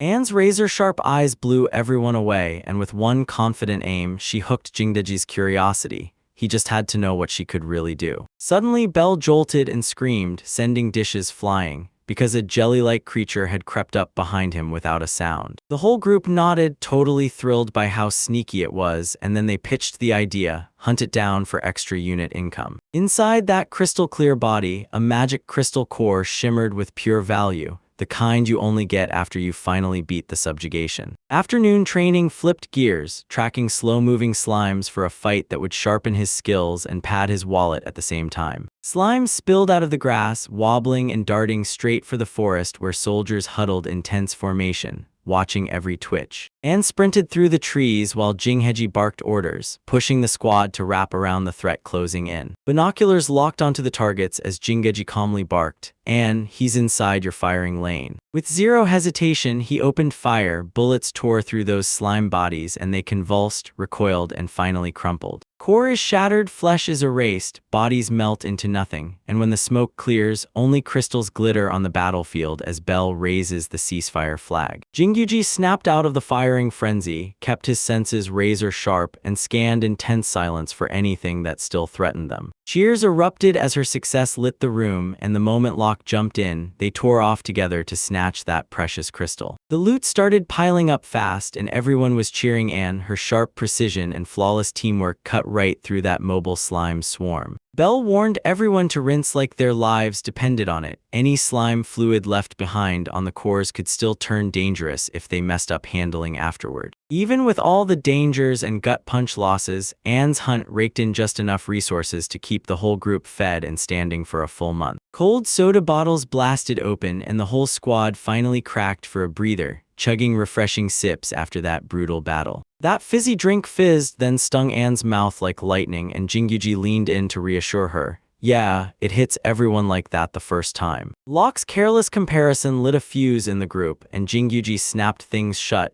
ending the mission and rushing to get them back to town before sunset. With one last target in her sights, Anne ditched the formation and sprinted straight toward a terrifyingly huge slime on her own. Alone, Jinguji barked in panic as Anne came charging in, and the whole squad snapped into motion, sprinting after her to stop whatever was about to happen. Slime blasted forward, ballooning bigger by the second, and then just froze in place, staring down the biggest core anyone's ever seen. She got caught off guard, hesitated for a split second, Then her feet shifted as the knock hit, yanking her back out of the moment. Both soldiers were swallowed up in an instant, and the nearby colleagues jolted into action, realizing, too late, that the danger was already unfolding right in front of them. The weapons inside started to melt down to nothing, while outside a teammate clutched their gun, desperate to fire and rip them free before the whole place came crashing down. Bullets slammed into the slime, but its surf core stayed unbroken, until violent shockwaves tore through the inside and put everything trapped within in mortal danger. Pinned inside the barrier, she watched another rifle melt, and it hit her hard. Bullets alone wouldn't save her. Trying to talk, Nock's exhaust slammed down, forcing deadly silence and total focus to keep the magic going. Outside the dome, iron crabs of machinery clamped and shuddered in, their claws guided straight at the slime thanks to their teammates' razor-sharp coordination. Mechanical arms burst through the membrane and Chingeji clenched up. He had to tear them free before the whole thing collapsed. Slime shot back by swallowing the machine whole, and pressure surged as Jingeji slammed the pedal, refusing to back down. A brutal mound of heavy slime dragged the iron crab down, sinking its arms deeper as crushing pressure started to build like a ticking bomb. Panic ripped through the squad, and Nock was still trapped, so teammates surged in fast, trying to break him free before it was too late. Crab's mechanical claw rammed inward, grinding through the resistance as it shoved closer to the glowing, heavily guarded crystal core. Jaws slammed shut on the target, and Jinguji grit his teeth, hell-bent on smashing the core even as brutal heat surged higher and higher. With one last explosive push, the crystal-cracked slime shot up and then crumpled as its body melted away. Just after he escaped the slime, Chingeji let out a breath of relief, thankful that nobody got seriously hurt. Then they rolled out the recovered corn, and the room instantly erupted in questions: how big it was, what it was worth, and whether it could actually keep people fed. Locke told them the crystal's color revealed healing magic, and that this rare treasure was a mystical item you don't come across often. Stunned by what he knew, the squad realized those learned treasures wouldn't fetch a quick sale.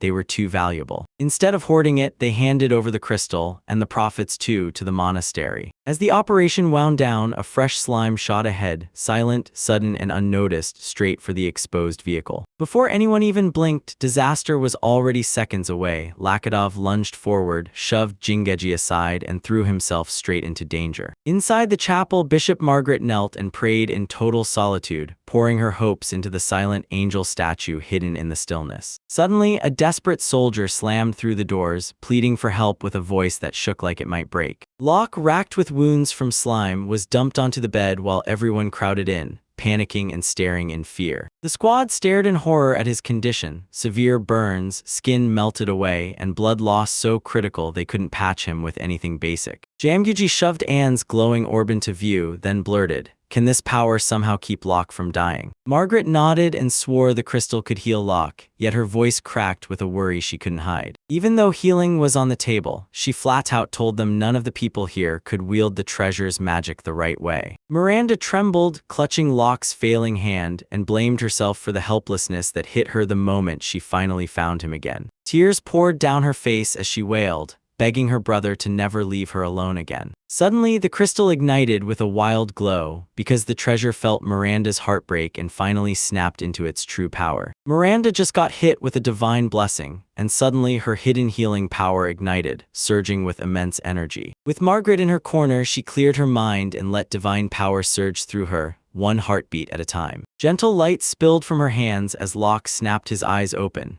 barely managing to whisper her name. Yonguji and Anne clung to the edge of their seats, staring at that blinding wave of magic, praying they could survive whatever came next. Locke's wounds shut up fast as if the pain got erased, and everyone finally realized Miranda hadn't just helped, she'd truly saved his life. Weeks dragged on as Locke and Miranda stayed stuck in bed, utterly drained from the brutal magical healing they'd been pouring their strength into. From far away, the nobles clocked their dire state and silently felt for them, knowing that grueling recovery was going to drain every last drop of strength. Locke and Miranda burst back into laughter fast, then wandered side by side through the food stalls, devouring every sweet moment they'd just fought to get back. Their resilience crushed straight into the noble woman's heart, and when she saw the sibling finally smile again, tears spilled down her face. Touched by their bond and sacrifice, she thanked Yoongyuji from the bottom of her heart for sharing their truly heartwarming experience. Even though they were saved, Locke and Miranda still had to crash and recover for weeks after that brutal healing magic nearly wiped them out. From a distance, the nobles stared at the ruins, offering sympathetic words while secretly admiring the sheer force of the two of them holding their emotions together. Once she heard they were heading into town together, grinning and laughing side by side, that noblewoman's happiness burst right out of her. Choked with emotion, she thanked Janggyuji for sharing a tale so inspiring it hit her right in the heart. Interest in the Jai Tai exploded overnight, and she pulled them in for tea, pushing for what could happen next. Yoonguji pitched a group meal to celebrate as Locke and Miranda finally got out of recovery, safe and sound. While everyone else grinned and rolled along, they realized the nobles could easily twist it into something like a formal proposal. Even with her worries eating at her, Yoonguji beamed warmly and pulled everyone in like they were family, right from the start. Marduk served up his recreation of Janggoji's favorite dish, and the crowd lit up as that perfectly nostalgic flavor hit them right in the feels. A bowl of noodle soup straight from some far-off world ignited instant buzz because its Southeast Asian flavor hit hard and left the locals dying to know more. She snatched the offered bowl with grateful eyes, curious but guarded, not quite sure how to dig into this brand new feast. Even Saunders had no clue, he just stared at the bowl with everyone else, frozen and unsure where to start. Seeing everyone slurp their food like they owned the place, she snapped wide-eyed, shocked at how casual and loud it all was. Saunders snapped into motion, shielding her from the flying broth as it burst past. Then a brutal shove sent her stumbling back while droplets splattered down around her. His mantle soaked through in seconds and he went speechless, eyes locked on those fresh spots, regret hitting him like a punch. Yoonguji slurped those noodles without even blinking, and Saunders snapped at him for not having a shred of proper manners. She didn't snap back, she just met their habits with calm respect and chose to honor the way they ate. She declared her resolve, lifted the ball high with pride, and vowed to slurp it like she was royalty. Everyone went silent as she raised her chopstick, tension snapped tight in the air right before the moment they all waited for. She gracefully wiped broth off the noodles, then totally shocked the whole room with a refined, masterful slurp.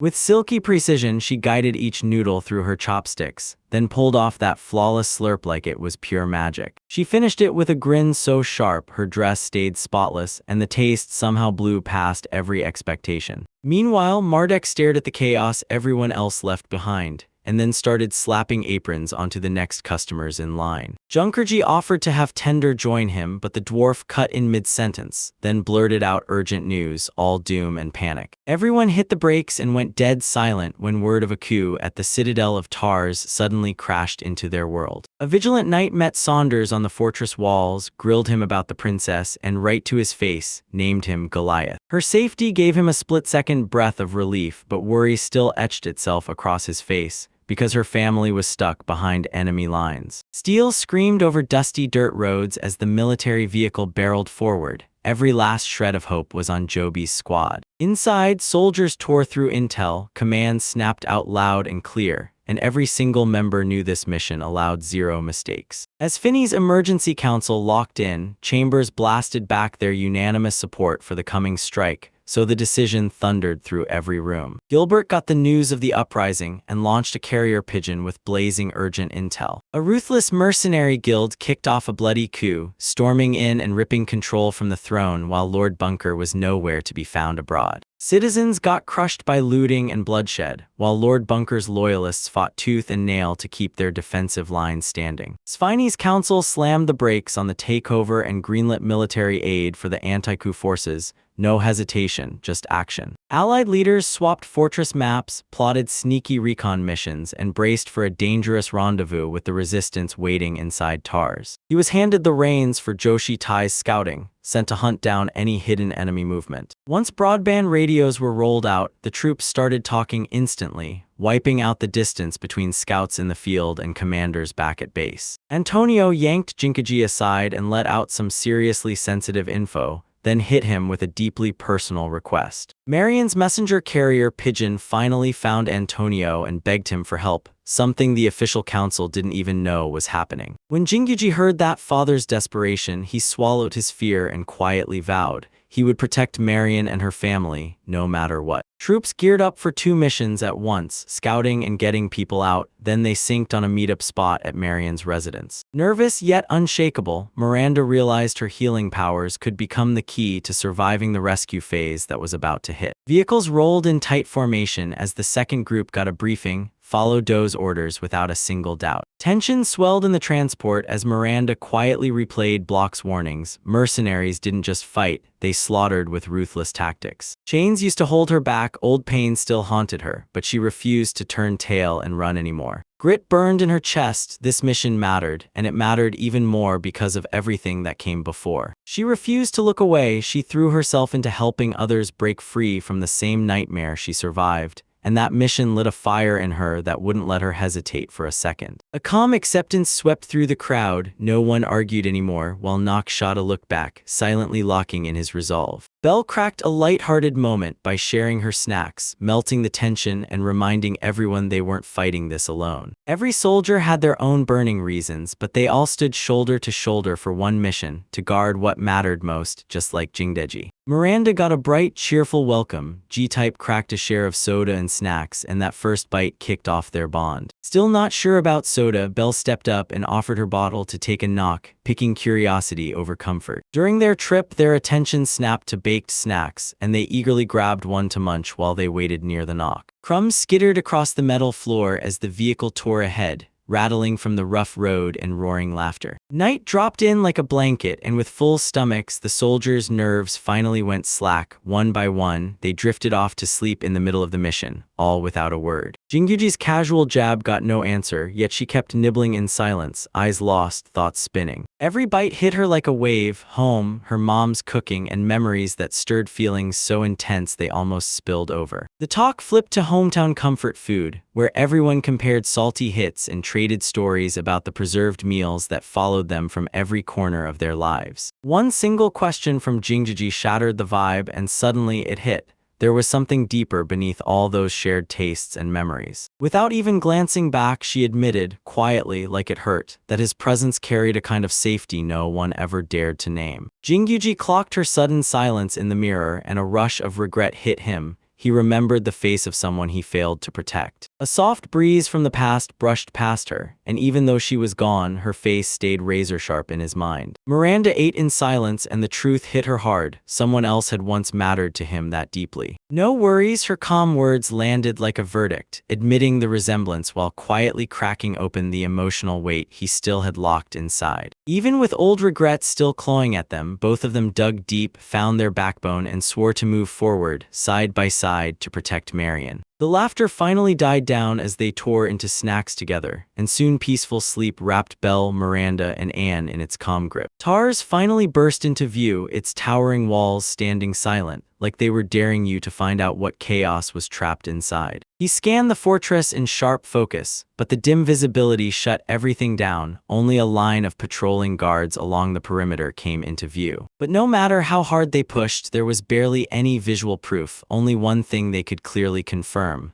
guards were there. Jingyuji's squad snapped their focus upward, waiting for the next move, one that would finally spill Tar's secret. A medium drone shot up into the sky, its rotors carving through the air with razor-sharp precision. As she scrubbed the dishes, the maid spotted a weird light strobing just outside Marion's window. Gilbert leaned in and promised her that explosive Joe, the foreign soldier, would show up, take charge, and run the whole thing like a pro. Right then, a buzzing drone swooped in from outside and beamed Joe's voice through a radio hanging off it, midair. Gilbert used the radio to slam the news to Marion's family. An enemy threat was creeping in from near Tars. Jinguji, fully geared up, listened to the report, nodded once, and went straight to preparing the operation before dawn. No doubts, no delays. Jinguji snapped into the radio to confirm everything, then ordered Nock to regroup and move straight to his position. Right as the squad huddled around the vehicle, Chinkyuji stepped in and officially axed the original, low-effort rescue plan. Mary Ann's kids started to spiral, urgency hit like a truck, so they launched a direct charge while also checking that Miranda's power could truly cure sickness. He stalled at the castle gate, but Jingyuji snapped everyone back into action and reminded them to stick to their training. Even though they came ready for hostages, the squad rolled into a town that felt dead silent. No cheers, no screams, nothing.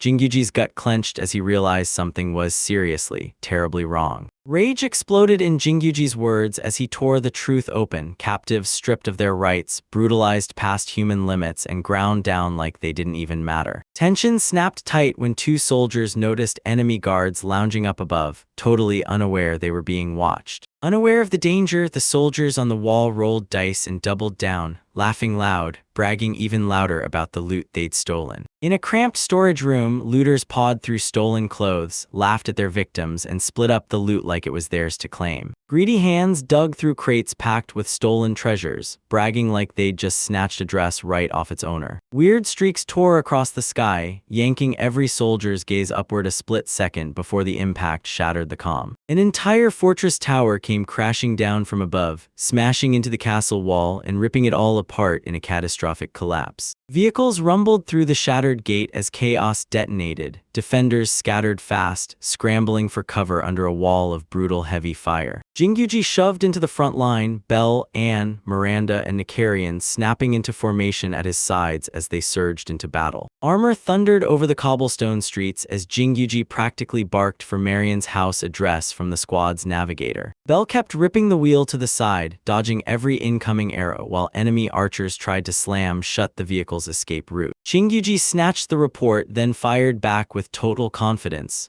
Those enemy weapons couldn't crack their military armor. Orders flew in: rotate the turret, rain down suppression, and crush the enemy's morale before the rescue mission kicks off. An enemy mage gathered a wave of destructive magic, ready to shatter the clock tower and wipe out the armored vehicle charging toward him. Even as explosions rumbled above them, the team locked into formation with razor precision, thanks to all those extra drills they ran while Locke was recovering. Boulders and rubble thundered down overhead, yet Jingyuji shoved forward anyway, betting everything on teamwork and raw momentum to smash through. Inside the house, Marion crushed her child to her chest, murmuring soothing words as armored vehicles rumbled closer outside. Desperation clawed at them as Gilbert snapped that Marion's strength was slipping, begging her to rest before she crumpled. Radio silence swallowed them whole. Gilbert's worry surged, and the fear of disaster screamed louder when the tower fell mid-contact. Reinforcements finally crashed through the stone barricades, and Gilbert visibly exhaled with relief as he ushered Jingyuji's squad in fast, like every second was screaming. Marion and the maid burst out the door when Gilbert demanded an instant update on the baby's condition. Jingyuji barked at Nak to ready the vehicle, while the maid stared at Jedi in stunned silence. Jingyuji immediately stepped in, flashed a calm smile, and told them, "I'm Jingyuji, Marion's official escort, sent straight by her father." Evacuation kicked off fast. Marion shoved through the chaos, thankful as she rushed to the APC, where the wounded and defenseless were first in line. From inside the vehicle, the soldier leaned into a tight scope and snapped, "I've got them," hostiles closing in. Up on the rooftop, watchers followed Jingyuji's every move in tense silence, wondering if he was really echoing the ancient hero's long-awaited return. Naka sprinted away from the armored Type 96 because he'd been ordered to pull civilians out before the whole situation exploded. Even with Nock's urgency crashing down on them, the maid stalled. One clutched a baby to her chest, her eyes brimming with pure distrust and gut-wrenching fear. Stuck on their weird response, Nock shoved forward and demanded to know one thing: was a demon lurking nearby. Then lightning-bright streaks ripped across the sky, and Nak and Jingyuji instantly knew this was attack magic, the kind you're not supposed to see. From the castle walls, enemy mages unleashed savage curses at their targets, and Jingyuji instantly clocked it, then shouted for everyone to move. Jingyuji snapped a warning to Nak about the threat bearing down on them because the enemy was already surging in way too fast and way too close. Tension snapped tight as Miranda shouted for action, and the moment the knock landed, he moved fast, calling rolls on the spot to shield every civilian. Knock bolted forward without a second thought, leaving the convoy to start rolling under bombardment that only grew nastier by the second. Powerful spells slammed into the nearby buildings. Miranda snapped her eyes across the chaos, spotted more mages, and barked orders for an emergency shift in routes. Jingyuji scanned the chaos as it spiraled. Mercenaries flooded the city, and escape suddenly became a matter of life and seconds. Jingyuji crackled into the radio to Gilbert with urgent questions, baffled by how those mercenaries were somehow syncing up so perfectly. Gilbert spilled that the coup kicked off right in the middle of the investigation, and he had zero answers about how the mercenaries' chain of command was structured. The Dark Yield thrived in total secrecy, feeding off the underground slave trade while slipping through cloaked shadows to stay unseen. Even though everyone suspected the guild, there wasn't a shred of proof, and the money trails just vanished like they'd never existed. A demon shadowed the convoy from above, locking onto only the few gifted with rare, unnatural power. Accusations snapped through the air, and the civilians' nerves went nuclear, pointing at demons and swearing they'd unleashed the recent horrors. Staring hard at the road, he kept every hint of doubt and fear trapped, because in the rearview mirror you couldn't catch a single glimpse. Through the armored visor, their eyes locked for a heartbeat. Soldier and mother exchanged a silent, gut-deep understanding while Chaim stayed in her arms. Nock's face twisted with raw emotion, then those words, "Party with us," echoed back, tangled up with guilt and conflict inside him. Reassurance washed over her like a warm wave, and no matter who stood in their way, her resolve stayed rock steady. Nack declared with absolute confidence that Judai would have their backs, and the escape plan was already in motion. Enemy mages gathered high overhead, and now their target finally came into view, bolting through the tight stone streets like they were nothing. Armored vehicles barreled ahead, while magical attackers screamed and clawed to stop the convoy before it vanished into the distance. Suddenly, the convoy tore into two directions, leaving the pursuers scrambling and forcing everyone to make a split-second, high-speed call. A mage jutted his arm at the lead vehicle, barking that its glowing light and cannon were the main target. With visibility going to zero, the enemy's tracks fell apart. Then one vehicle slipped into the darkness, swallowed by the terrain's cover. With the headlights dark, Nock snapped into action, taking the lead and volunteering himself as the crucial moving decoy. Determination locked in her gaze, sharp, unbreakable focus, and when a demon closed in, she trusted her gut to steer her straight to escape. Narrow alleys blurred as Nock's vehicles jerked and swerved, and with pure nerve he trusted his memory instead of what his eyes could see. At full throttle, the Jutai convoy slammed through the gate, barely scraping by while enemy forces chased them, alive and not for long. They rolled into the rendezvous point safe and sound, tires screaming as the crew regrouped under the forest's protective cover. Jinjaretti checked the situation and confirmed the pursuit had stopped. Then Na snapped, "Miranda, start treating the injured now." Confusion burst through the crowd. One maid snapped out of it and demanded they hold off the treatment until they finally reached a town hospital. Miranda's healing magic blazed through the room, energy surged in a steady rhythm, and the baby's breathing finally steadied and calmed. Relief hit and a quiet gratitude finally passed between them. No words at all, just a thankful look that said everything. Tears of pure gratitude burst out, and for a split second the fear of battle melted away. One maid suddenly bolted, her face contorting with sheer panic as she begged for just a little more time. Cracks ripped across her skin, horns burst out, and her recovery magic blurted out a secret she'd been hiding under her disguise. Shock gripped Nock, then it all clicked, slowly at first, as she realized the maid had been a demon from the start. A horned woman burst out of the woods, and Mac clenched up, staring her down like a demon was staring right back. Tension snapped tight as the maid's headpiece lifted, and horns blazed into view. Nack and her comrades stayed razor alert. No one dared stand in her way. She drifted forward like she owned the night, and the devil's calm stole everyone's breath as villagers recognized her from the legends. Troops ringed the field, chaos rippled through the crowd, and one soldier blurted, "Wait, she's a maid or not?" Naku started replaying old war stories when they swore devils were extinct, until the moment one finally showed up. The devil calmly sniffed the air and declared survivors, and Mac went still when her comrade stepped in to block the approach. Orders snapped through the air, everyone retreated, and the man who had worn that disguise stared in disgust at the human skin he just peeled off. From the shadows, a new horned figure lunged into view, laughing at them,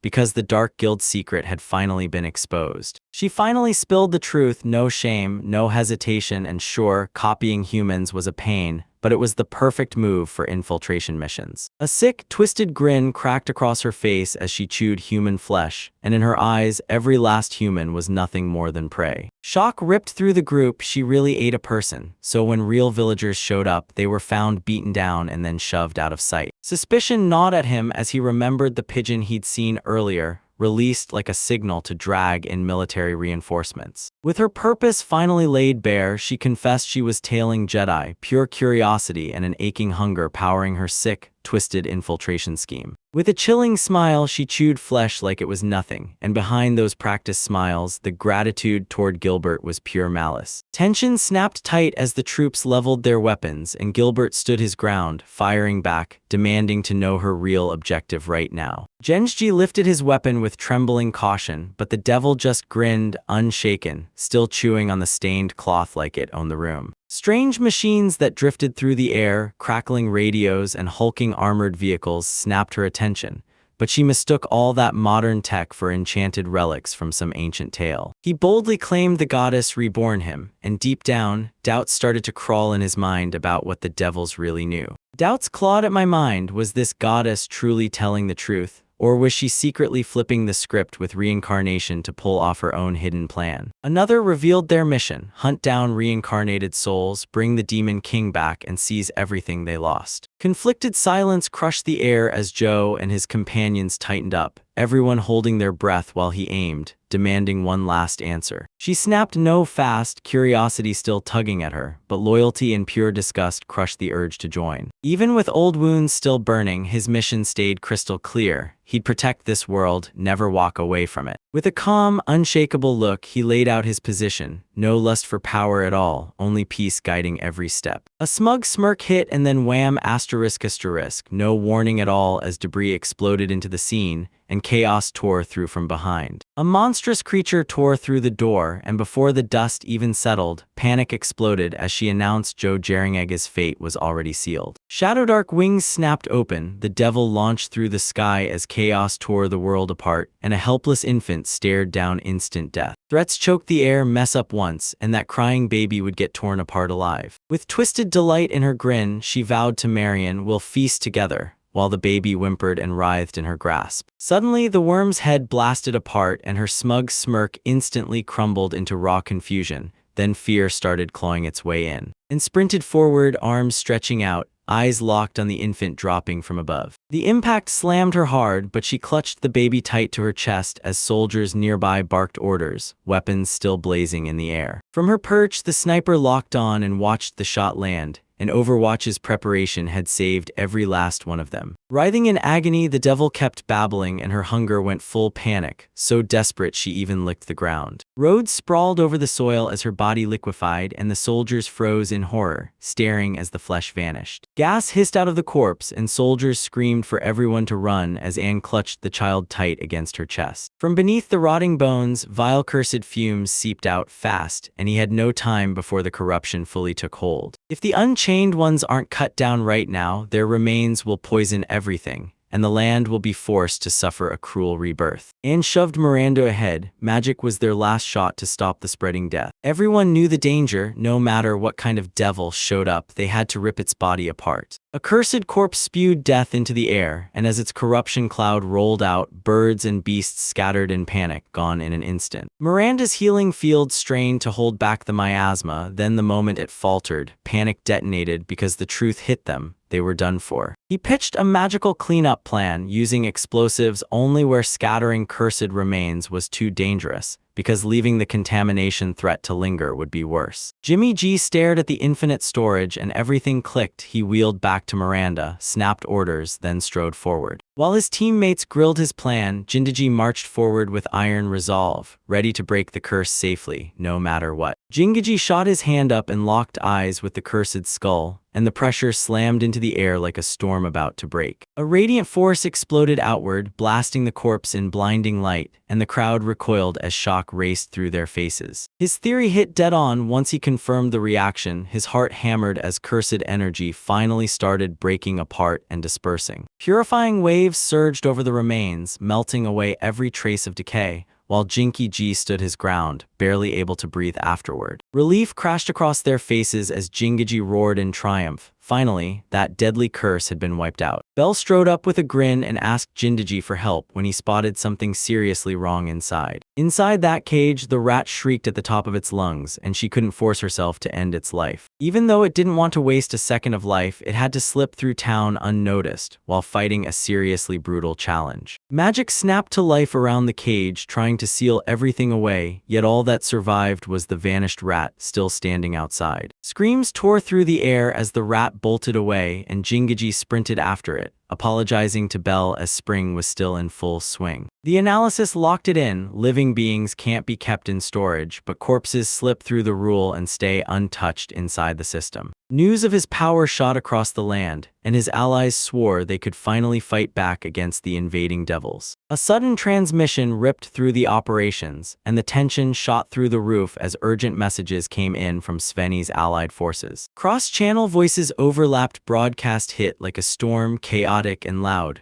while a worried woman demanded answers about her father and the plan. When the woman choked back tears and swore the baby was truly okay, and everyone else was safe, everyone finally exhaled in pure relief. Antonio sent the word "mission accomplished." After scouting near the enemy lines, his team regrouped with the troops and locked back in. Locke's golem barreled forward and the allied forces snapped into position, ready to fuse their squads for the joint operation coming next. Plans revolved around hunting down reincarnated souls, because some of them may have already slipped into the demon lord's cruel side. Cordero had no clue what was coming next. Was he getting pulled into another offer from the demon army? Civilians packed together in awe, craning their necks at that strange tank, and suddenly the whole crowd erupted in confusion and worried whispers. Allied forces ran straight into refugees from Tars, helped the wounded first, and had the others jump in to cook and prepare meals. Marion's own acquaintances were there too. When she finally got them face to face, a wave of relief hit her as she spilled what had happened and how she'd been saved. The word ripped through everyone: Tars had already fallen, swallowed up by the Demon King's advancing forces. People once swore the war was finished, then suddenly fear exploded in their hearts for Elizabeth and the princess. Panic detonated through the streets as citizens scrambled to demand one thing: what happened to the nobles, the castle, and the royal family? Frustration exploded. Some cursed the moment they ditched their leaders, blaming panic for why they couldn't even fight. Assurance sprang into action at once. Bunker Castle still stood, and now the rescue plan for the Grand Duke was firing up. Whispers ripped through the crowd. Everyone's curiosity about Jitai and that rumored member spiked so hard it sent Joe into an explosive frenzy. Voices cracked with pure desperation as refugees begged for help, too powerless to fight back or retake the city. Reassuring her calmed the child,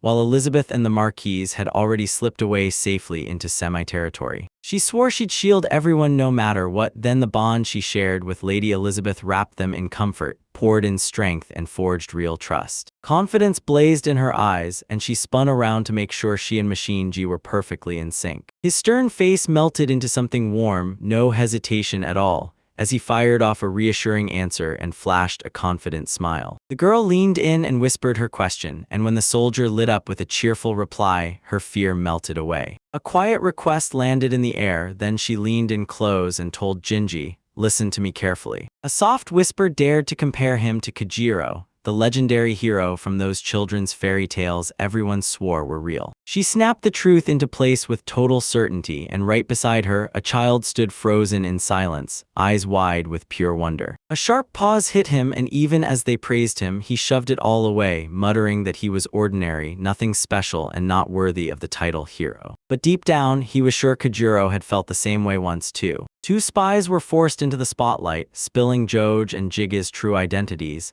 and panic exploded through the enemy ranks. Inside the fortress, cult leaders bark urgent orders over the airwaves, demanding guild mercenaries show up fast before the reinforcements smash the gates. Jinjiji plants himself on the pile of military armor, roaring for surrender while promising the captured enemies safe prisoner of war conditions. While the enemy troops freak out and scatter, one officer snarls that they can beat Jinjiji's unit on their own. No outside help needed. With fear and ambition roaring in his chest, the cultist snaps an execution order, and even the hesitant subordinates are forced to move. Even after the enemy kicked off the siege, Judai's sudden arrival turned the whole battlefield upside down overnight. Inside the stone tower, conspirators plotted brutal ambushes, using that tight entrance to trap their targets and strike isolated revenge. Jinjiji seized the moment to strike, convinced his power only came from modern weapons. Suspicion gnawed at the cultists' minds. Would Jinjiju march straight into their faces or sidestep the trap they'd been waiting to spring? Their doubts melted the moment they saw Jindaji bleeding. If vengeance was the call, there was no way he'd stay out of the fight. Witnesses had seen it 100 times. When danger reared its head or someone got threatened, he didn't stall for a second. No fear, no doubt, pure grit sparked in his eyes as he braced for the next deadly clash. Chains slammed against the stone as brutal threats rang out,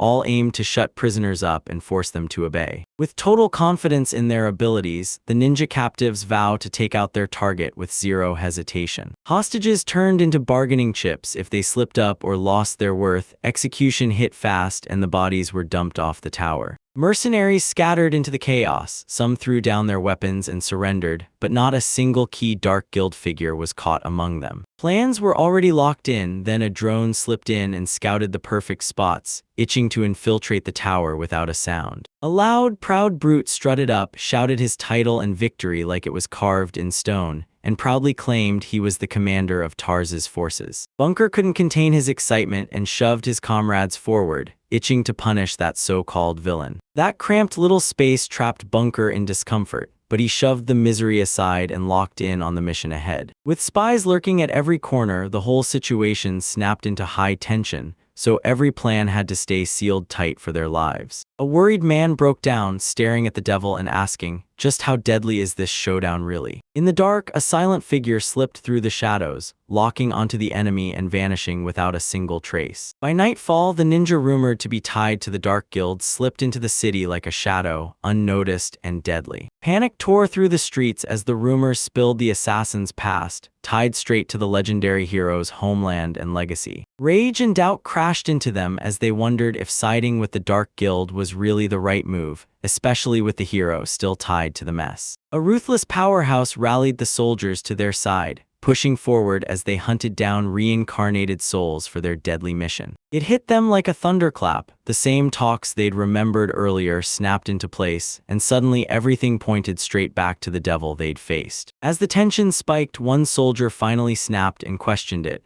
What if the devil was right there, wearing a disguise? The whole situation spiraled into pure chaos. Children of Tars were trapped inside that tower, and every second was running out fast. With pure determination, one man stepped forward and demanded the hero's help for the people of Tars. Another battered soldier clung to his resolve and nodded, promising full support for the mission ahead. That warning cracked through the air the moment the attack erupted, demanding the enemy's last chance to surrender. Tension clung to every hallway in the tower, and some soldiers couldn't stop asking themselves, if they surrendered, would they even survive? In the middle of the chaos, panic tore through everyone, because when the enemies grabbed their weapons, they all knew their past moves were about to come due. Suddenly, the tank roared and fired, blasting the area with shockwaves while the soldiers scrambled to react on the spot. Jin Gaoji's eyes hardened and he demanded they move, right now, so they could charge the tower and wipe out their enemies fast. Two soldiers on a motorcycle rocketed ahead, checking that the castle gate was smashed before they kicked off the next phase. A lightning strike hit, soldiers slammed into the fight while archers loosed arrows, and suddenly the whole mission screamed, now. While the battle raged, Jingyuji's instincts screamed as he spotted a hand tangled in the wreckage. Then everything clicked, and the truth hit like a warning bell. A soldier in full military gear spots a strange woman dressed like a ninja, and total confusion hits him like a sudden ambush. She looks totally normal, but her outfit screams secrecy, like she's built for stealth, misdirection, and dangerous lies. A masked stranger slams down their demand for an immediate execution,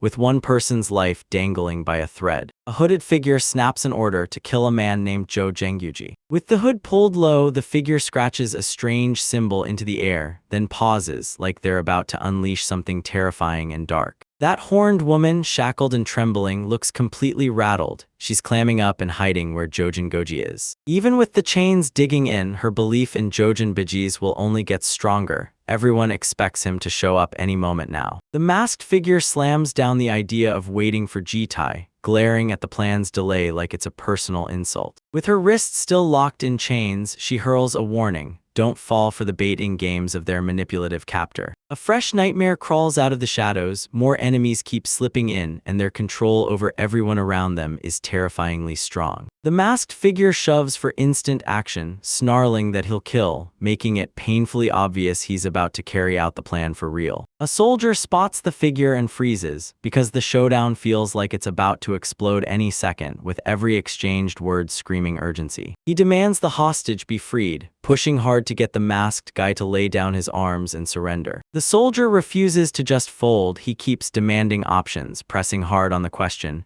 is there really nothing else, or are they just choosing to give in? He let out a sharp breath of disappointment, frustration spilling out as he finally admitted this situation wasn't hopeful anymore. The masked figure slips the secret device into view, then kicks off a covert operation, sending clear signals that something dangerous is lurking in that room. As the plan clicks into motion, a soldier slams into a brutal barrier, right as the masked figure bursts in and unleashes an earth-shaking attack. A masked hand thrusts ahead like it's steering the world itself, and the soldier braces hard, ready for the hit. Mid-swing, the figure gets cut off, one bullet lands, pain flashes, but the soldier grips his resolve tighter, refusing to bend. The moment Miranda hears the message, panic spikes, reinforcements are needed fast, and casualties keep piling up. A woman rockets forward, slamming to a stop right before the attack, and you can see hesitation shake her stance. A breathtaking sight bursts open, those towering city walls, while the mission to reclaim everything storms to the front of the line. Jindoji begs them to spare the man, spilling the truth that the whole town just wants justice and a real ending. The prisoner begged for death with shaking desperation, because he knew the truth. Torture was coming, not mercy, not freedom. The soldier pushes forward, jaw set, daring that paranoid mind to explain why it distrusts their own allies so fiercely. The female warrior's gaze locks onto the masked figure, and the air turns heavy with anticipation. A knife slams into the ground with a brutal clatter, and suddenly they all feel an unseen power pressing in from the shadows. Knock snapped out with a brutal kick, smashing the masked attacker's jaw as the others stared in stunned silence. Jingoji slammed the enemy to the ground, and when one of them finally recognized him, pure disbelief burst out as they demanded,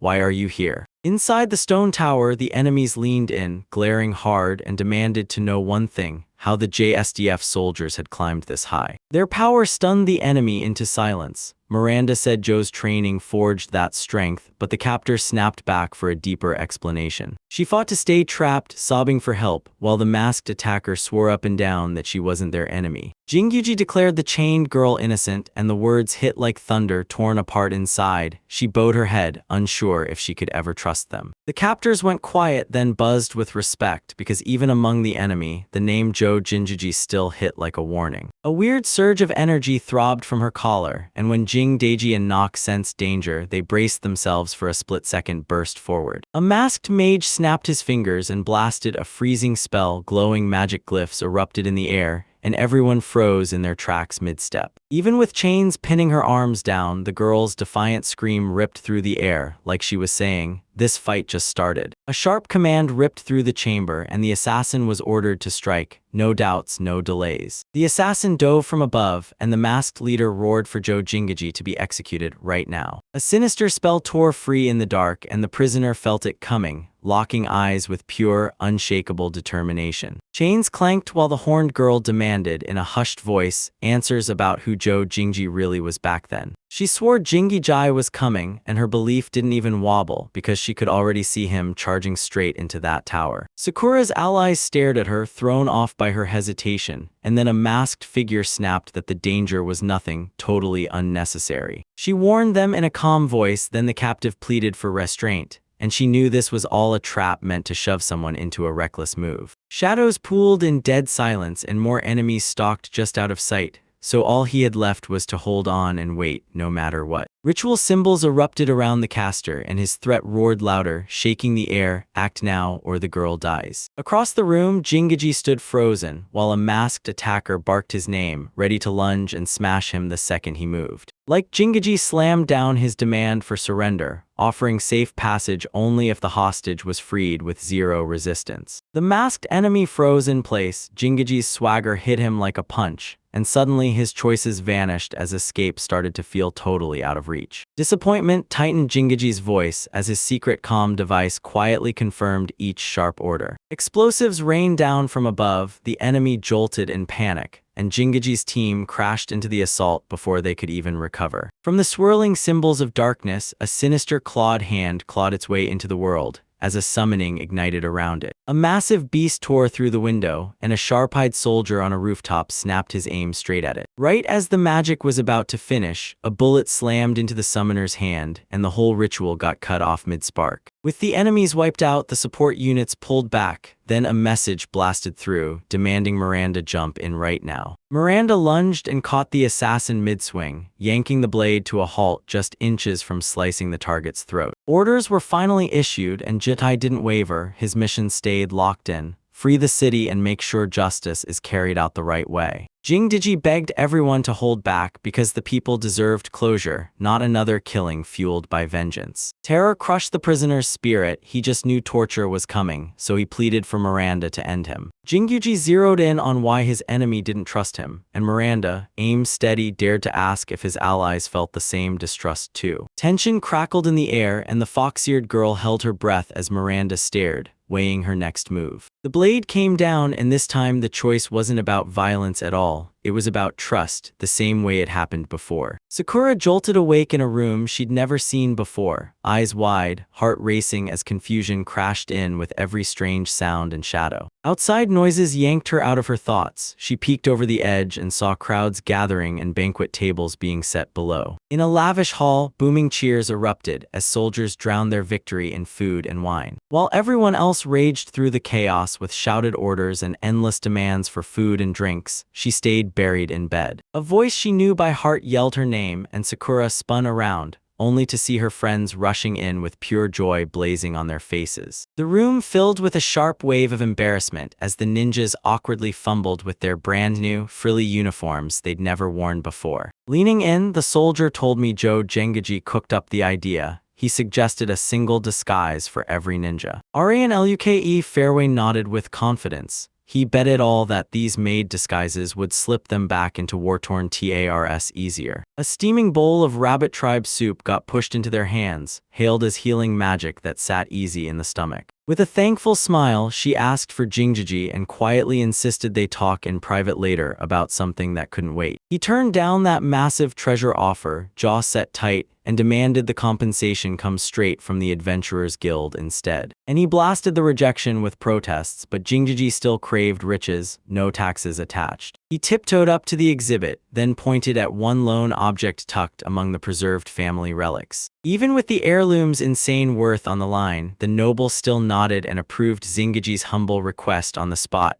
No doubts, no questions. A cracked glass vase sat there holding a single paper crane proof of the piece Kajiro left behind after the war. Steam curled up from the cup as Jingdiji quietly took Bell's calming drink, steadying his nerves in one breath. Out of nowhere, the fox-eared woman spun around and interrogated him about a guy named Curtis, pushing his nerves into panic. She stood at the window and exposed Curtis O'Brien as just another summoned soul, one the mysterious goddess had blessed. Interrogations came one after another, yet every prisoner stuck to the exact same rehearsed denials, and not a single one gave Curtis up. Junkaji clenched his fists, frustration burning hot, because their silence stretched the road to the truth into a longer, grueling grind. The chained prisoner surged forward and demanded a private word, his eyes blazing with seriousness and his voice trembling with quiet urgency. Permission granted, he slid into the seat across from Jingaji, stared the soldier down in dead silence, then slowly dropped his gaze to see how he'd react. Mid-conversation, he snapped the truth. His wound had disappeared out of nowhere, leaving nothing but a faint scar. As he replayed the memory, his hands shook. He couldn't forget the girl in uniform who tended his wounds in silence. Shocked by the wild claim, Jingyi Jai blurted out the girl's name, then the answer floated back soft and clear.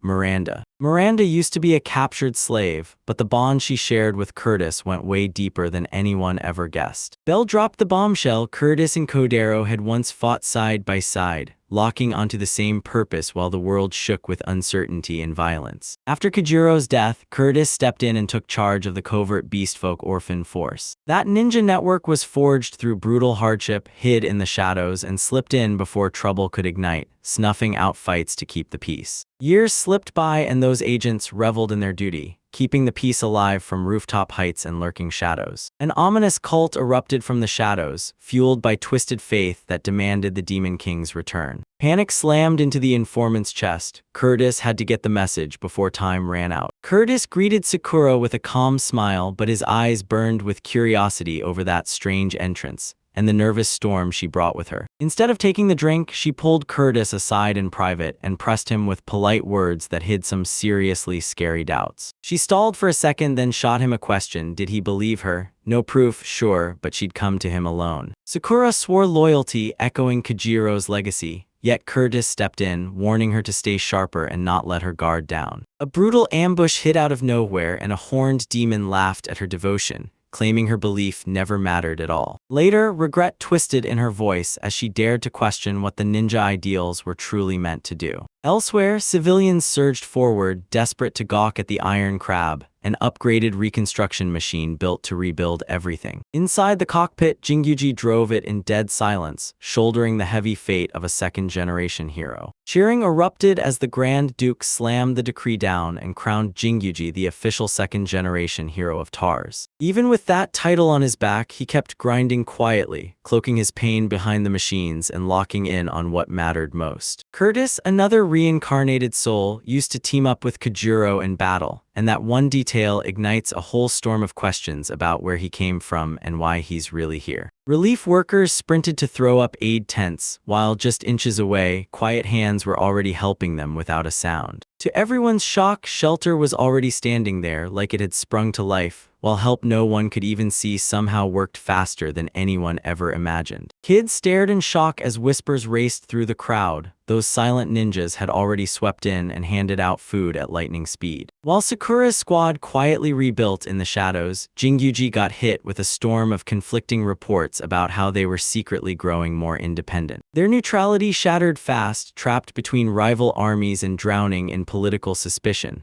until both sides left them stranded and alone. No home, no name, that ninja stayed buried in the shadows, terrified of what came next now that peace had finally settled in. Jingyuji swallowed the fear and vowed he'd back them all from up above. Then ninja slipped away without a sound to chase the next mission. Another ninja slammed to the ground in a dramatic crash, and suddenly rumors exploded, leading to messy misunderstandings and an awkward conversation about women around Jingyuji. Shocked whispers ripped through the town as maids stormed from rooftops, their attacks mistaken for some kind of heroic power. While chaos erupted below, Jingyuji calmly checked with Bell and confirmed that all 12 ninja were already on the move. With Tars rebuilt, Jingyuji's DF's team finally peeled out of there, leaving behind nothing but a paper crane, vivid memories, and gratitude that refused to fade. As the vehicle rumbled ahead, Jingyuji's thoughts lit up. Maybe this world had finally shown him why he was really here. Steam ghosted up from the black mug as someone murmured Curtis's name in a calm, steady voice. The moment word of Jingyuji's departure hit Curtis, he leaned back like it didn't even rattle him, already feeling the balance tilt. Amid the ruins, an elf's gentle smile flickered on, welcoming whatever wild, unknown fate was about to toss into the next chapter. Curtis lifted his drink toward the silent figure at his side, talking like the goddess might still be listening. With coffee perched on the tank, the commander stayed eerily calm, staring through ancient ruins after the latest skirmishes. Troops lingered nearby, smirking at how calm he looked, and he waved them over to share his drink. And an elf soldier burst into laughter, and it hit him hard. His kind never touched Earth's nasty drinks like coffee. Standing before the ruins once more, he swallowed his doubts and ached to find Joe Jingyuji again, his mind spinning with every thought. Not deep in the dungeon, rabbit-eared scouts prick up their ears and feel danger crawling in, yet the orders still drive them forward, even as unease claws at their guts. A fox-eared warrior lunged in like a blur, snatched Anne to safety, and dropped the armored attacker with deadly, silent speed. After wiping out the threats, Sakura rallied her ninja squad with a sharp signal, daring those hidden deeper to bring it on. The soldiers stared stunned as the ninjas glided in total silence, slipping forward and disappearing into the dark corridor like ghosts. Even with all the grumbling, Sakura snapped, "Listen, Jojo and Gigi trusted us with these uniforms. They're more than clothes, they're the symbol of our alliance and trust." While the turmoil raged right outside the walls, others huddled in prayer, begging for strength and safety as the chaos roared on. A soldier squared up against the calm woman, then the truth hit hard.